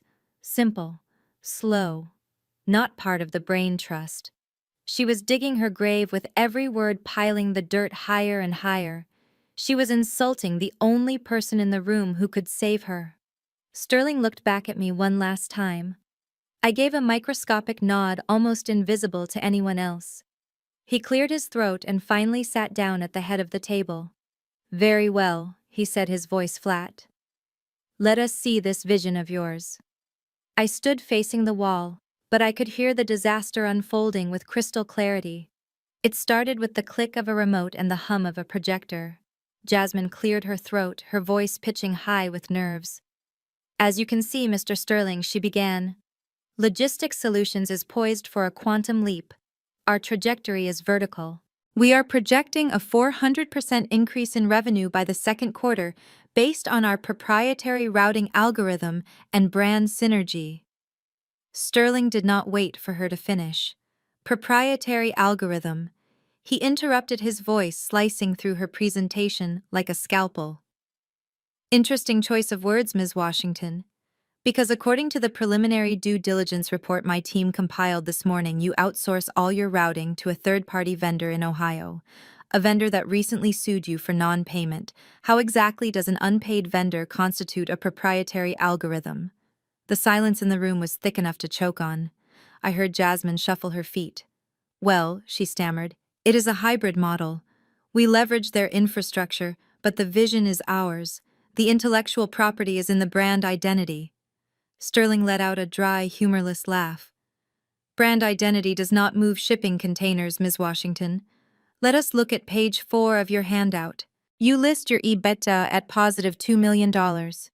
Yet your bank statements show a balance of less than $5,000 and 3 maxed-out credit lines. Explain the discrepancy. Where is this $2 million hiding? Is it under a mattress? Jasmine made a strangled noise, and I could practically feel her looking at Chad for help. Chad cleared his throat, and the sound of his confidence evaporating was audible. Sir, if I may. Chad interjected, his voice shaking. That figure represents projected liquidity. We are amortizing the future potential of our client list against current liabilities. It is a standard practice in high-growth disruptive sectors. We are forward-booking the revenue to reflect the true valuation of the company. I bit my lip to keep from laughing out loud. Forward-booking revenue was a fancy way of saying cooking the books. Chad was throwing out buzzwords he had probably heard in a movie, hoping one of them would stick. Sterling was not impressed. Chad Sterling said, his tone dropping to a dangerous whisper. Amortization refers to the gradual write-off of an asset's cost over its useful life. It is not a magic wand you wave to turn imaginary future money into current assets. Predicting you might win the lottery tomorrow does not mean you can spend the jackpot today. That is not accounting. That is fraud. You are describing a Ponzi scheme, not a business model. But the synergy, Chad argued, his voice rising in panic. The market cap potential is limitless if we just capitalize on the disruptor status. Stop, Sterling commanded. Just stop. You do not know what those words mean. You are throwing a dictionary into a blender and hoping it makes a sentence. I have seen lemonade stands with better financial literacy. You have no assets. You have no proprietary tech. You have debt and delusions of grandeur. Why am I sitting here? Why should I not call the authorities right now and report this meeting as an attempt to solicit funds under false pretenses? Jasmine let out a sob. Because we are family, she cried, desperate. Tiana told us you help minority businesses. We deserve a chance. We just need the money to fix the numbers. Once we have the cash, we can make it all real. Just give us the check. I closed my eyes. She had just admitted the crime. She thought the money fixed the lie. She did not realize the lie was the reason she would never see the money. The room went silent again, waiting for the executioner's blade to fall. Sterling stood up, buttoning his jacket with a finality that sounded like a prison cell door slamming shut. I have seen enough, he said, his voice cold and devoid of pity. You came into my office with forged numbers and a fairy tale about synergy. You have wasted my time and you have insulted my intelligence. Get out. Get out now before I call security and have you escorted from the building.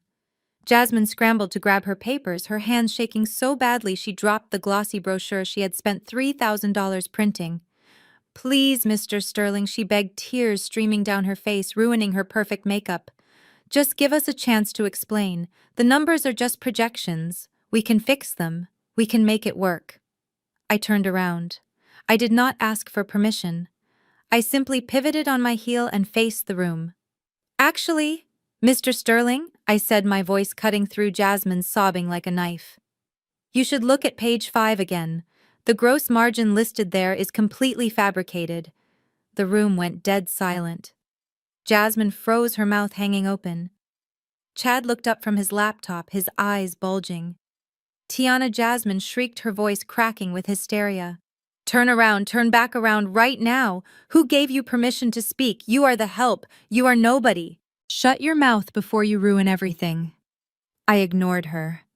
I walked toward the table, my steps slow and deliberate. I looked at the spreadsheet projected on the screen. They list their operating income as positive 40%. I continued speaking directly to Sterling, but if you look at line 12, they have categorized their outstanding loan interest as capital investment. That is not just bad math. It is illegal. The actual profit margin for the last quarter was negative 20%. They are not growing, Mr. Sterling. They are bleeding cash. Chad jumped up, his face turning a violent shade of red. You stupid girl, he shouted, pointing a finger in my face. You do not know what you are talking about. You serve coffee. You do not understand high-level finance. Sit down and shut up. You are embarrassing yourself. I looked at Chad. I looked at the sweat staining the collar of his cheap shirt. I understand that you defaulted on the warehouse lease in Marietta last month, I said, my voice calm. I understand that you are using new credit cards to pay off the interest on old credit cards. And I understand that negative 20% means you are insolvent. Jasmine slammed her hand on the table. Tiana, get out, she screamed. Get out of this room. Get out of my life. I am the CEO here. I am the one with the degree. You are nothing but a jealous, bitter failure who is trying to sabotage me because you cannot handle my success. Mr. Sterling, please ignore her. She is mentally unstable. She does not know a balance sheet from a grocery list. I looked at Sterling. He was not looking at Jasmine. He was looking at me. A small, knowing smile played on his lips. He sat back down slowly.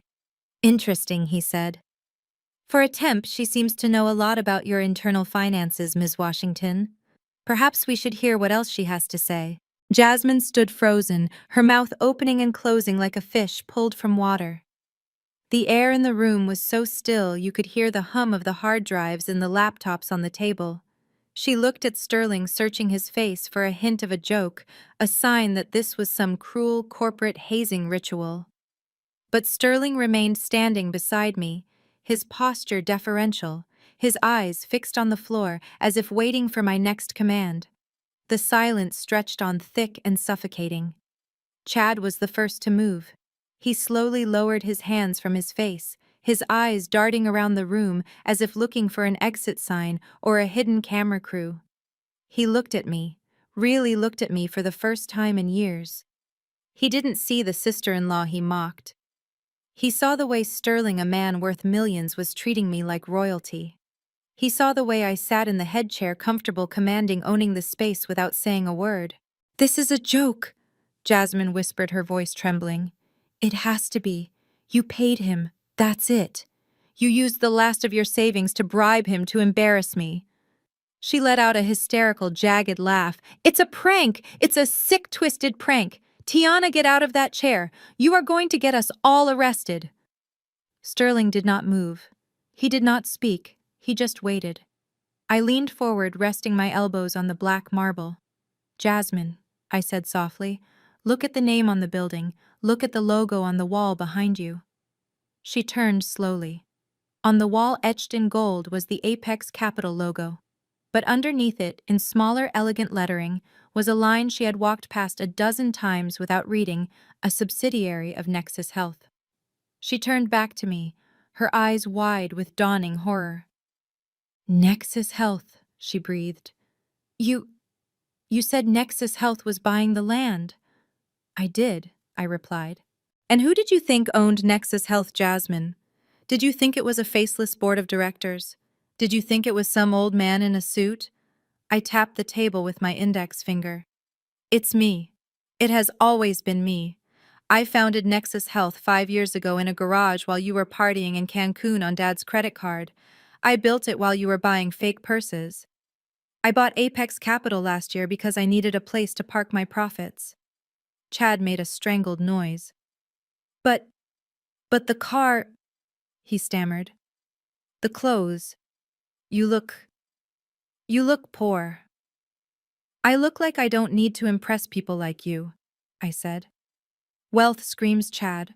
Power whispers. And right now, I am roaring. Jasmine sank into her chair, her legs giving out. She looked small.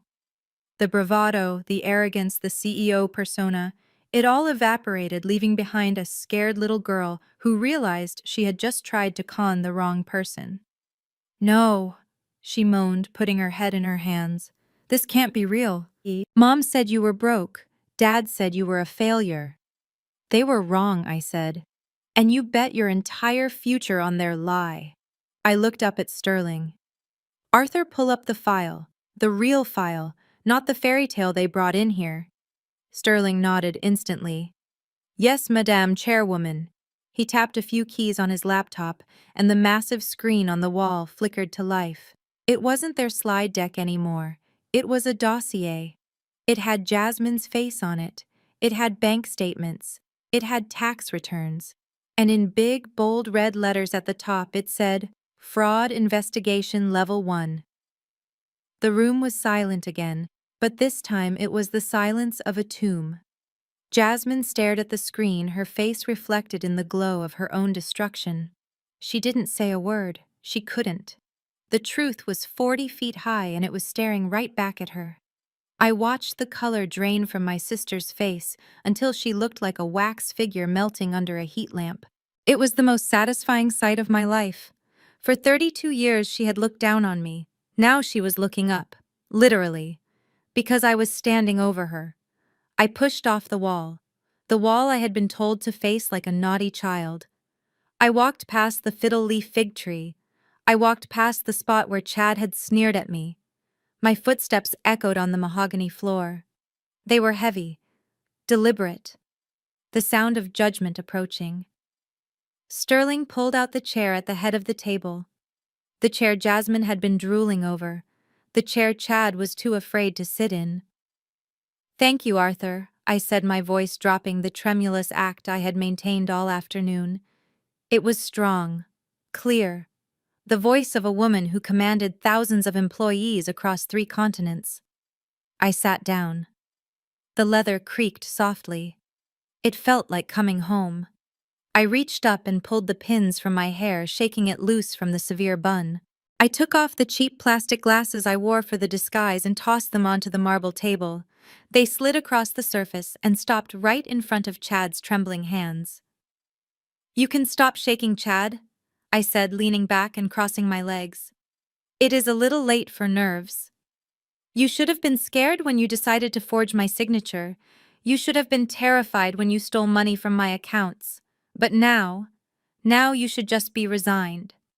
Jasmine made a small squeaking sound. Her eyes were darting around the room, looking for a camera crew, looking for a hidden audience, looking for anyone to tell her this was a prank. "Tiana," she whispered, her voice barely audible. "What are you doing? You cannot sit there. That is the chairman's seat. Get up before security comes." "I know," I replied, my eyes locking onto hers. I picked it out. I picked out the leather. I picked out the stitching. Just like I picked out the building. Just like I picked out the man standing next to me. I spread my arms wide, taking in the room, taking in the city skyline, taking in the absolute terror in their eyes. "Welcome to Nexus Health," I said, savoring every syllable. "I am Tiana Washington, the founder, the owner, the majority shareholder. I own this table. I own this building. And as of 5 minutes ago, when I bought your outstanding debt, I own you." Chad slumped forward, his head hitting the table with a dull thud. Jasmine started to hyperventilate, clutching her chest. But how she gasped. "Mom said, Dad said, you work gig jobs, you drive a Honda. Mom and Dad see what they want to see." I cut her off. They saw a failure because it made them feel better about their own mediocrity. You saw a servant because you needed someone to look down on. But you never looked closely, Jasmine. If you had, you would have noticed that I never asked you for money. You would have noticed that my beat-up car has a racing engine under the hood. You would have noticed that I do not have a boss. But you were too busy looking at yourself in the mirror, and now the mirror has shattered. Sterling placed a glass of water in front of me. Sparkling. With a slice of lemon. Just the way I liked it. I took a sip. The cool liquid felt like victory. "Now," I said, setting the glass down with a sharp click. "Let us talk about your future. Or rather, the lack of one." Jasmine stood up so fast her chair tipped over backwards. It crashed against the marble floor with a violence that made the junior associates jump, but she did not even flinch. She was looking frantically around the room, scanning the ceiling corners, the smoke detectors, and the leaves of the potted fiddle leaf fig tree. "This is a prank," she stammered, her voice shaking with a desperate manic laugh. "It is a hidden camera show, right?" She spun around to face me, pointing a trembling finger at Sterling. "You hired this actor," she accused. "You spent your last dime hiring a guy in a suit to scare us because you are jealous of my loan." "It is not funny, Tiana. Come out, whoever is filming this. Come out now. The joke is over." She looked at the mirrored walls, waving her hands. "I do not sign the release form. You cannot use this footage." She looked at me, expecting me to crack. She expected me to laugh and admit that I was still the poor sister she could bully. She expected the facade to crumble so she could go back to being the queen. But I just sat there sipping my sparkling water. My silence was louder than her screaming. I watched her unravel with a calmness that only absolute power can provide. Chad was not looking for cameras. He was looking at me, and he looked like he was going to be sick. His face had turned a sickly shade of gray like wet cement. Sweat was literally dripping from his nose onto the expensive leather notebook he had brought. He wiped his face with his sleeve, ruining the fabric of his rental suit, but he did not care. He knew. He had seen the way the elevator reacted to my touch. He had seen the deference in Sterling's eyes. "Jasmine, shut up." Chad hissed, his voice barely a squeak. "Just shut up. Look at her. Look at how she is sitting. She is not acting, Jasmine. Actors do not have that kind of coldness in their eyes. We are in trouble. We are in serious trouble." Jasmine ignored him. She grabbed her purse and started digging through it. "I am calling the police," she shrieked. "Impersonating a corporate officer is a crime, Tiana. You are going to jail." I nodded to Sterling. "Show them, Arthur," I said softly. "Put them out of their misery. Show them exactly who they have been trying to rob." Sterling tapped a single key on his laptop. The massive screen on the wall shifted. The red text of the fraud investigation vanished. In its place, a high-resolution image appeared, filling the entire wall. It was a magazine cover, the cover of Forbes. And on the cover was me. Not the Tiana in the thrift store hoodie, but Tiana the tycoon wearing a white bespoke suit, standing in front of this very building, looking down at the camera with arms crossed. Underneath my face in bold black letters was the headline, "The Silent Titan, How Tiana Washington Built an Empire from the Shadows." And below that was the number that sucked the oxygen right out of the room. Net worth, $1.8 billion. Jasmine stared at the number. She blinked. She rubbed her eyes and looked again. 1.8 billion. Not million. Billion. With a B. The number was so big it seemed to physically push her back. She grabbed the edge of the table to steady herself. Her knees buckled and she sank slowly back into her chair, her eyes never leaving the screen. Her mouth hung open, but no sound came out. The image of me on the screen loomed over her, a giant looking down on an ant. "That is not possible," she whispered, the fight draining out of her. "You deliver groceries." "Deliver. You live in a rent-controlled apartment. I saw your shoes. I saw your car. It is a fake. It has to be a fake Photoshop." I leaned forward, resting my chin on my hand. "It is called stealth wealth, Jasmine," I said, my voice echoing in the silent room. "And while you were busy playing rich, I was busy getting rich. While you were buying logos, I was buying companies. That profile went live this morning. You are the first to see it. Consider it my gift to you. The realization that you are not just broke, you are insignificant." I reached under the table and pulled out the thick black folder that Harrison had prepared earlier that morning. It was heavy, dense with paper and damnation. I did not slide it across the table gently. I raised it a few inches and dropped it. The sound was like a gunshot in the quiet room. A flat, heavy thud that made the water in the glasses tremble. Jasmine jumped so hard her knee hit the underside of the marble table with a sickening crack, but she was too terrified to cry out. Chad just stared at the black folder like it was an unexploded bomb sitting between us. "Open it," I said, my voice devoid of any warmth. It was the voice of a judge delivering a verdict. "Go ahead, Jasmine. Take a look at your real legacy. It is not the empire you talked about. It is the crime scene you created."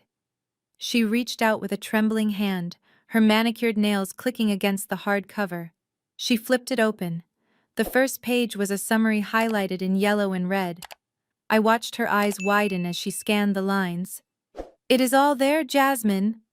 I continued walking slowly around the table, circling them like a shark in deep water. Every single lie, every doctored invoice, every fake expense report. You see that line item on page 3, the one you labeled explicitly as research and development. My forensic accountants traced that transaction. It did not go to a laboratory, it went to a luxury car dealership in Miami. You leased a convertible with company funds and wrote it off as a business trip. That is not creative accounting, Jasmine. That is embezzlement.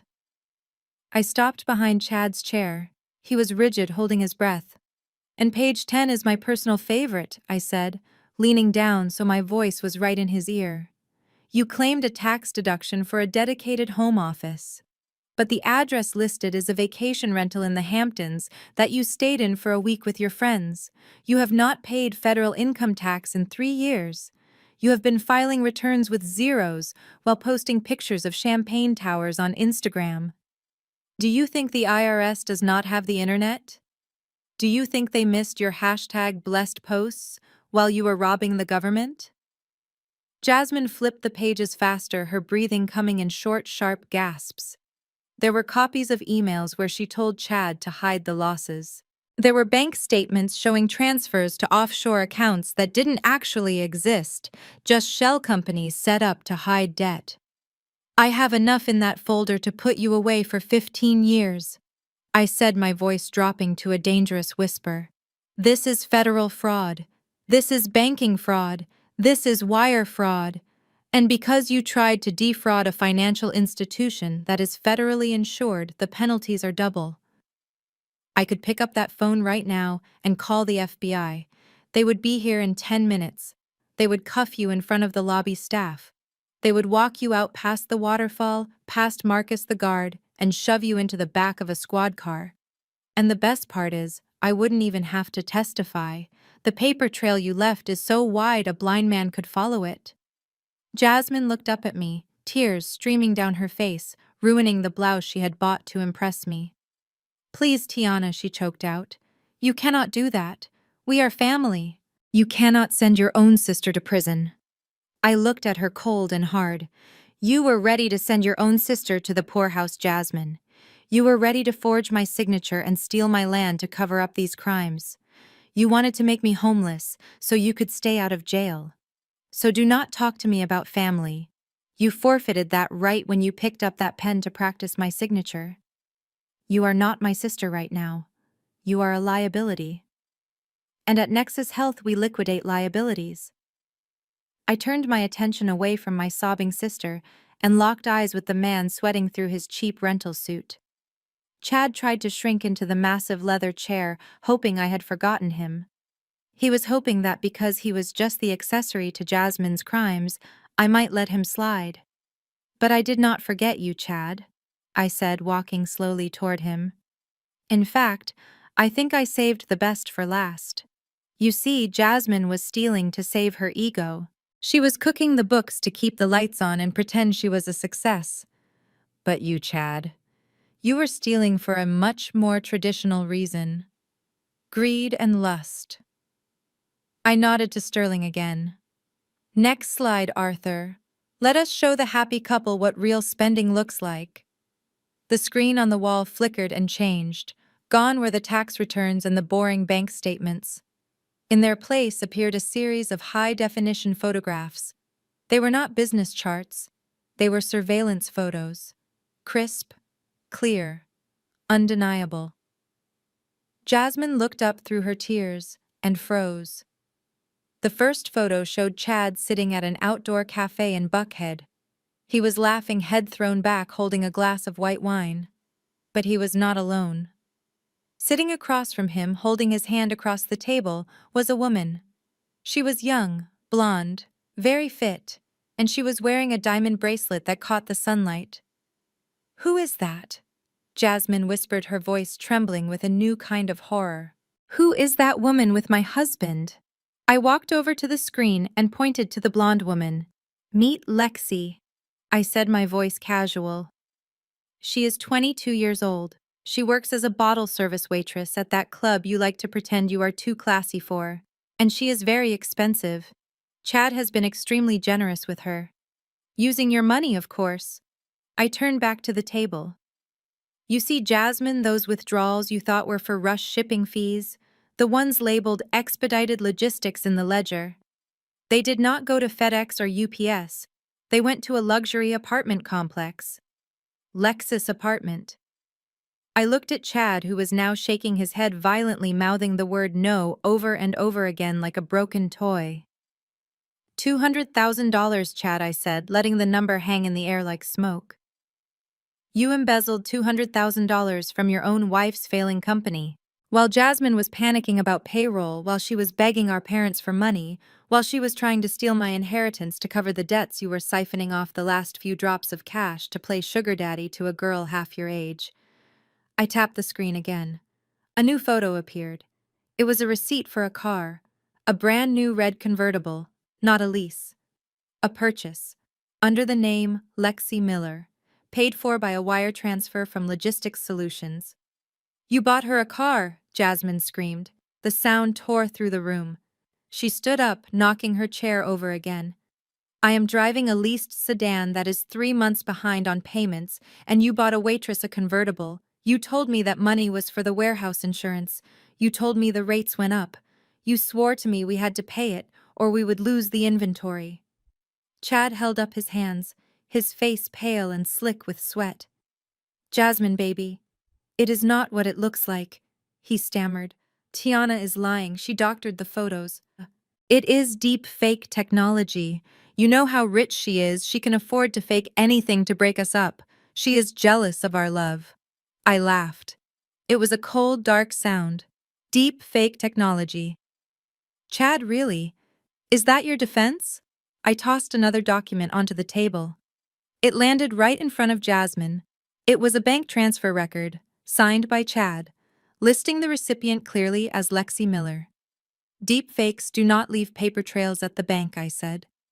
You stole from your wife. You cheated on her. And you helped her commit fraud to cover your own tracks. You are not a businessman, Chad. You are a parasite.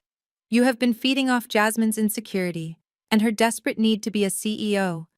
You let her take all the risk while you had all the fun. Jasmine looked at the document. Then she looked at Chad.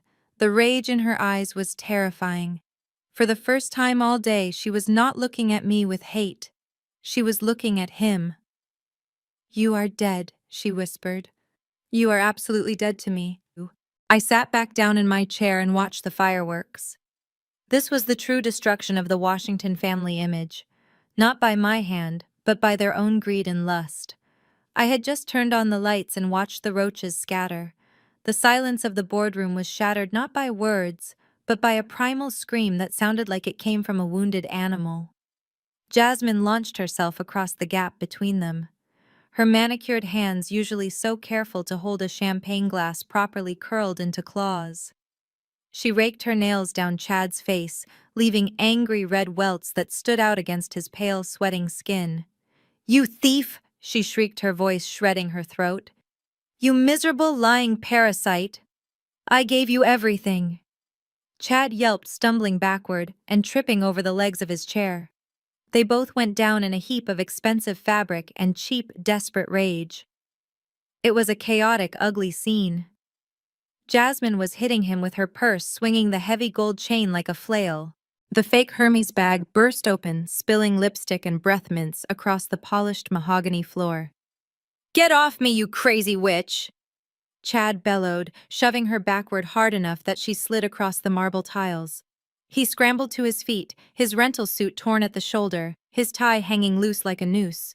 He did not look at her with love or even regret. He looked at her with pure, venomous hatred. You think this is my fault, he shouted, wiping a smear of blood from his cheek. You drove me to this, Jasmine, you and your obsession with status. Do you know what it is like living with you? Do you know what it is like to wake up every day and act out a script because you are too insecure to be yourself? Jasmine sat on the floor, her hair a bird's nest of tangles, her chest heaving.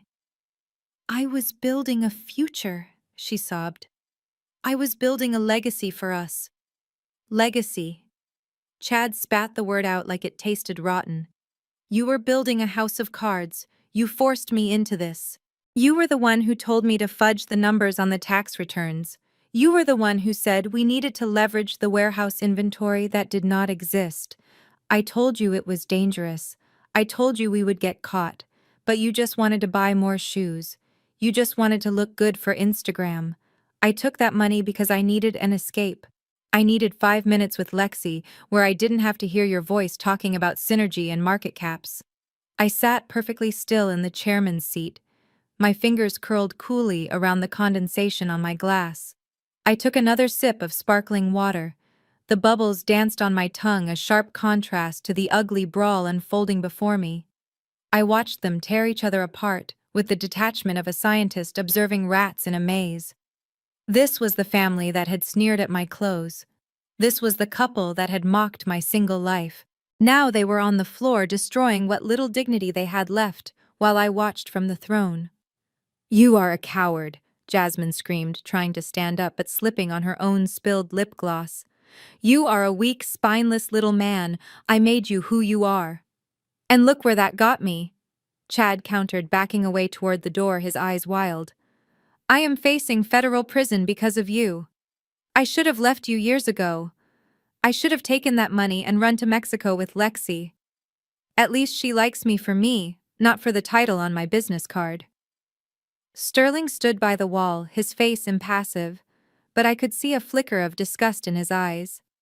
He had seen hostile takeovers and corporate raids, but he had probably never seen a marriage dissolve so violently over a balance sheet. I set my glass down on the table, the sound echoing with finality.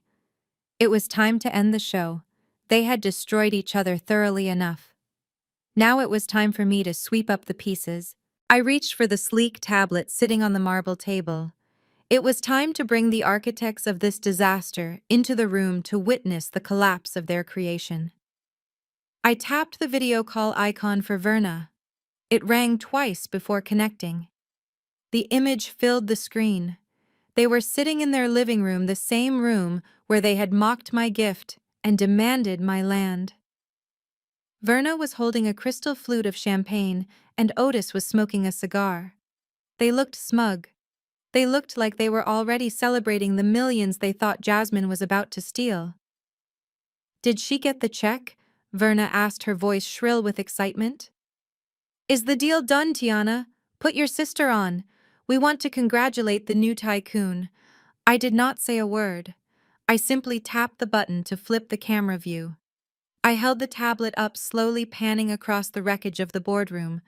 I showed them the overturned leather chairs. I showed them Chad sitting on the floor, wiping blood from his cheek, his suit torn and ruined.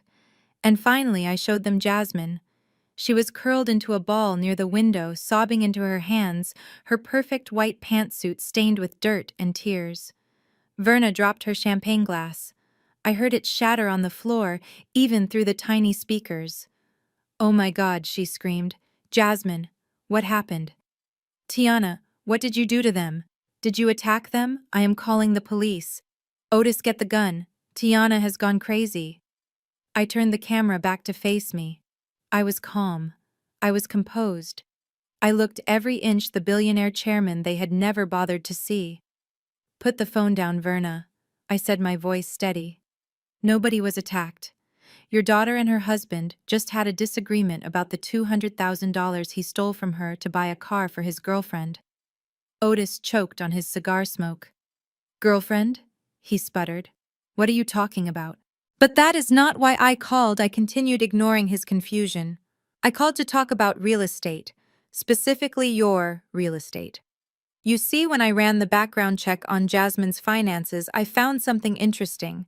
I found that you two co-signed a bridge loan for her 6 months ago.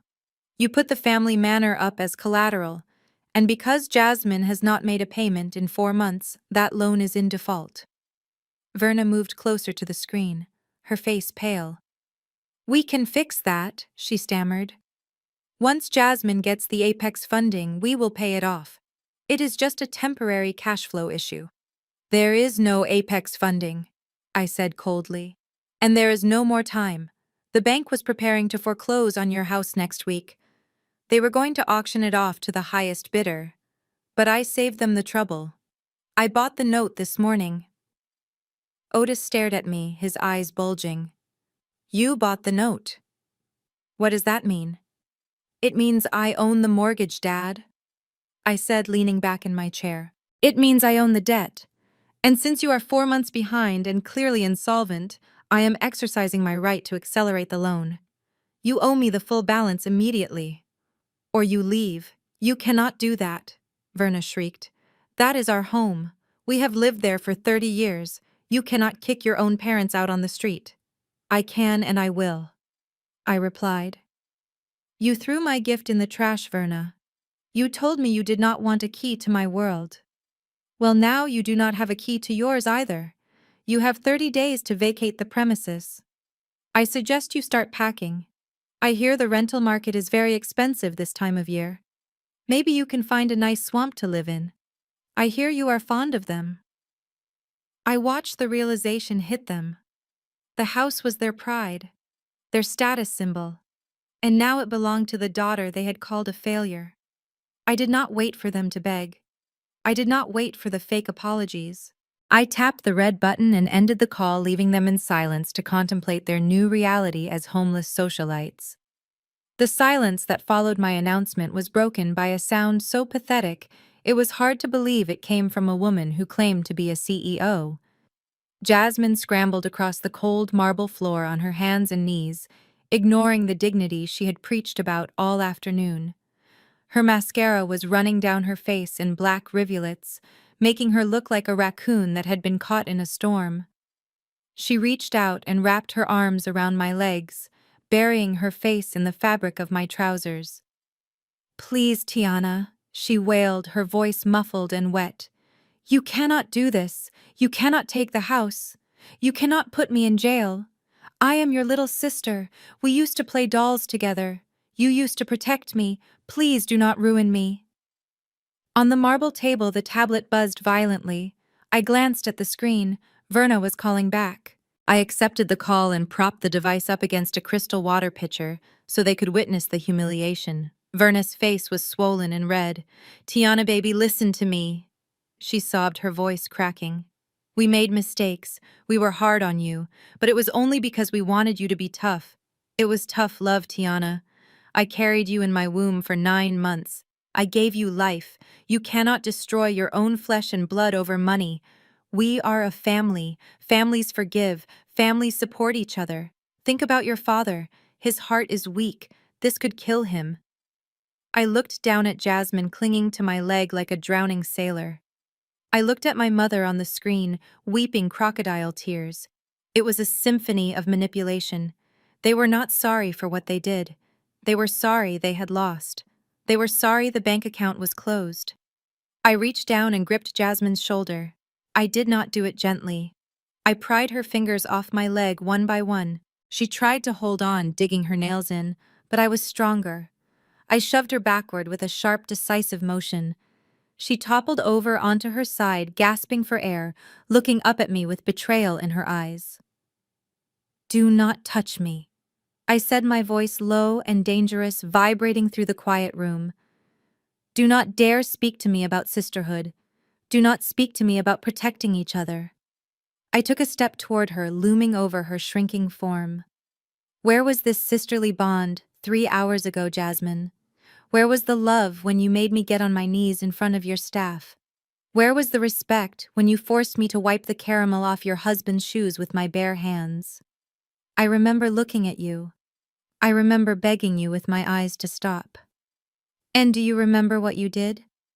Jasmine looked up, her lips trembling. I just wanted everything to be perfect, she whispered.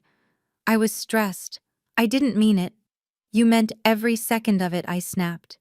You enjoyed it. I saw the look in your eyes. You loved seeing me on the floor. You loved making me feel small because it was the only way you could feel big. You laughed, Jasmine. You and Chad laughed while I cleaned his rental shoes. You humiliated me to feel powerful. Well, look at you now. You are on the floor. You are begging. And I am the one standing. I turned to the tablet, addressing the weeping woman on the screen. And you, Verna. Tough love. You called me a failure. You threw my gift in the trash. You told me I was useless. That is not love. That is abuse. You broke me down for years, hoping I would never stand up. But I did stand up. And now I am standing on your neck. You want family values. Here is a value for you. You reap what you sow. And you have sown nothing but poison for 30 years. I looked back at Jasmine, who was sobbing into the carpet. Get up, I commanded. Save your tears for the judge. He might care. I certainly do not. I looked at Sterling and gave a single sharp nod. It was the only command necessary. He pressed a button on the intercom system, his voice calm and authoritative. Security to the boardroom immediately. We have trespassers. The double doors burst open almost instantly. Marcus, the head guard from the lobby, marched in flanked by two burly officers in tactical vests. He walked straight past the fiddle-leaf fig tree, his heavy boots thudding on the mahogany floor. He did not salute Jasmine this time. He did not look for a badge. He looked at me for instruction. Remove them, I said simply. And Marcus, make sure they do not take anything that belongs to the company. That includes the laptop, the files, and the dignity they pretended to have. Marcus moved with professional speed. He grabbed Chad by the arm, hoisting him up from the floor like a sack of flour. Chad did not fight. He hung his head, his spirit completely crushed by the revelation of his own infidelity and the looming prison sentence. He walked willingly towards the door, a man marching to his own execution. Jasmine, however, was not going to go quietly. When the second officer reached for her, she lashed out, screaming like a banshee. Get your hands off me, she shrieked, her voice echoing off the glass walls. Do you know who I am? I am a CEO. I am Jasmine Washington. I will have your badge. I will sue this entire building. You cannot treat me like a criminal. The officer did not blink. You are a criminal, ma'am, he said in a bored tone, clamping a hand around her bicep. You are causing a disturbance. Now walk or be dragged. Jasmine dug her heels into the expensive carpet, leaving track marks as they hauled her toward the elevator. She looked back at me, her eyes wide with terror and disbelief. Tiana, help me. She begged, the arrogance finally replaced by pure fear. Please do not let them take me. I watched the elevator doors slide shut, cutting off her screams. The silence that rushed back into the room was heavy and sweet. I walked over to the window and looked down. 60 stories below, I could see the flashing blue lights reflecting off the wet pavement. I had timed this perfectly. I had called the Economic Crimes Division 2 hours ago, right before I entered the building. They were waiting in the lobby. I imagined the scene downstairs, the elevator opening, the officers stepping forward with handcuffs, the reading of rights in front of the fountain I had designed. It was a public end to a private fraud. Sterling walked over to the table and placed a single sheet of paper in front of me. It was a formal dissolution order. It was a document that officially declared Logistics Solutions insolvent, seizing all assets to cover the debt owed to Apex Capital. It was the kill switch for Jasmine's company. I picked up the heavy fountain pen. It felt cold and solid in my hand. For years, Jasmine had used a pen to write lies. She had used ink to fabricate a life she did not earn. Now I was going to use ink to tell the truth. I looked at the paper. I saw the name of her company, the entity she had built on my back and on my parents' foolish pride. I did not hesitate. I pressed the nib to the paper and signed my name. Tiana Washington. With that one signature, it was over. The credit lines were frozen, the accounts were locked, the leased cars would be repossessed by morning. The office furniture she loved so much would be auctioned off to pay the landlord. Logistics Solutions ceased to exist. It was just a memory, a ghost story about greed. I capped the pen and handed the document to Sterling. File it, I said, looking out at the city that was finally mine. And tell legal to send a copy to my parents. I want them to have a souvenir. I stepped out of the golden elevator and walked across the marble lobby for the last time that day. The air felt lighter. The heaviness that had pressed down on my chest for 32 years, the weight of my family's expectations and their cruelty was gone. I felt weightless. Marcus, the head of security, stood by the revolving doors. He did not ask to check my bag. He simply nodded, a sharp, respectful gesture that acknowledged the shift in the universe. Have a good evening, Ms. Washington, he said, holding the door open. I smiled. It was the first genuine smile I had worn in this building all day. I will, Marcus, I replied. I definitely will. I stepped out into the crisp Atlanta evening. The sun was beginning to dip below the horizon, painting the sky in bruised shades of purple and orange. The air was cold, biting at my skin, but it felt cleansing. I walked past the spot where I had parked my rusted Honda earlier. It was gone. One of my assistants had already had it towed to the scrapyard where it belonged.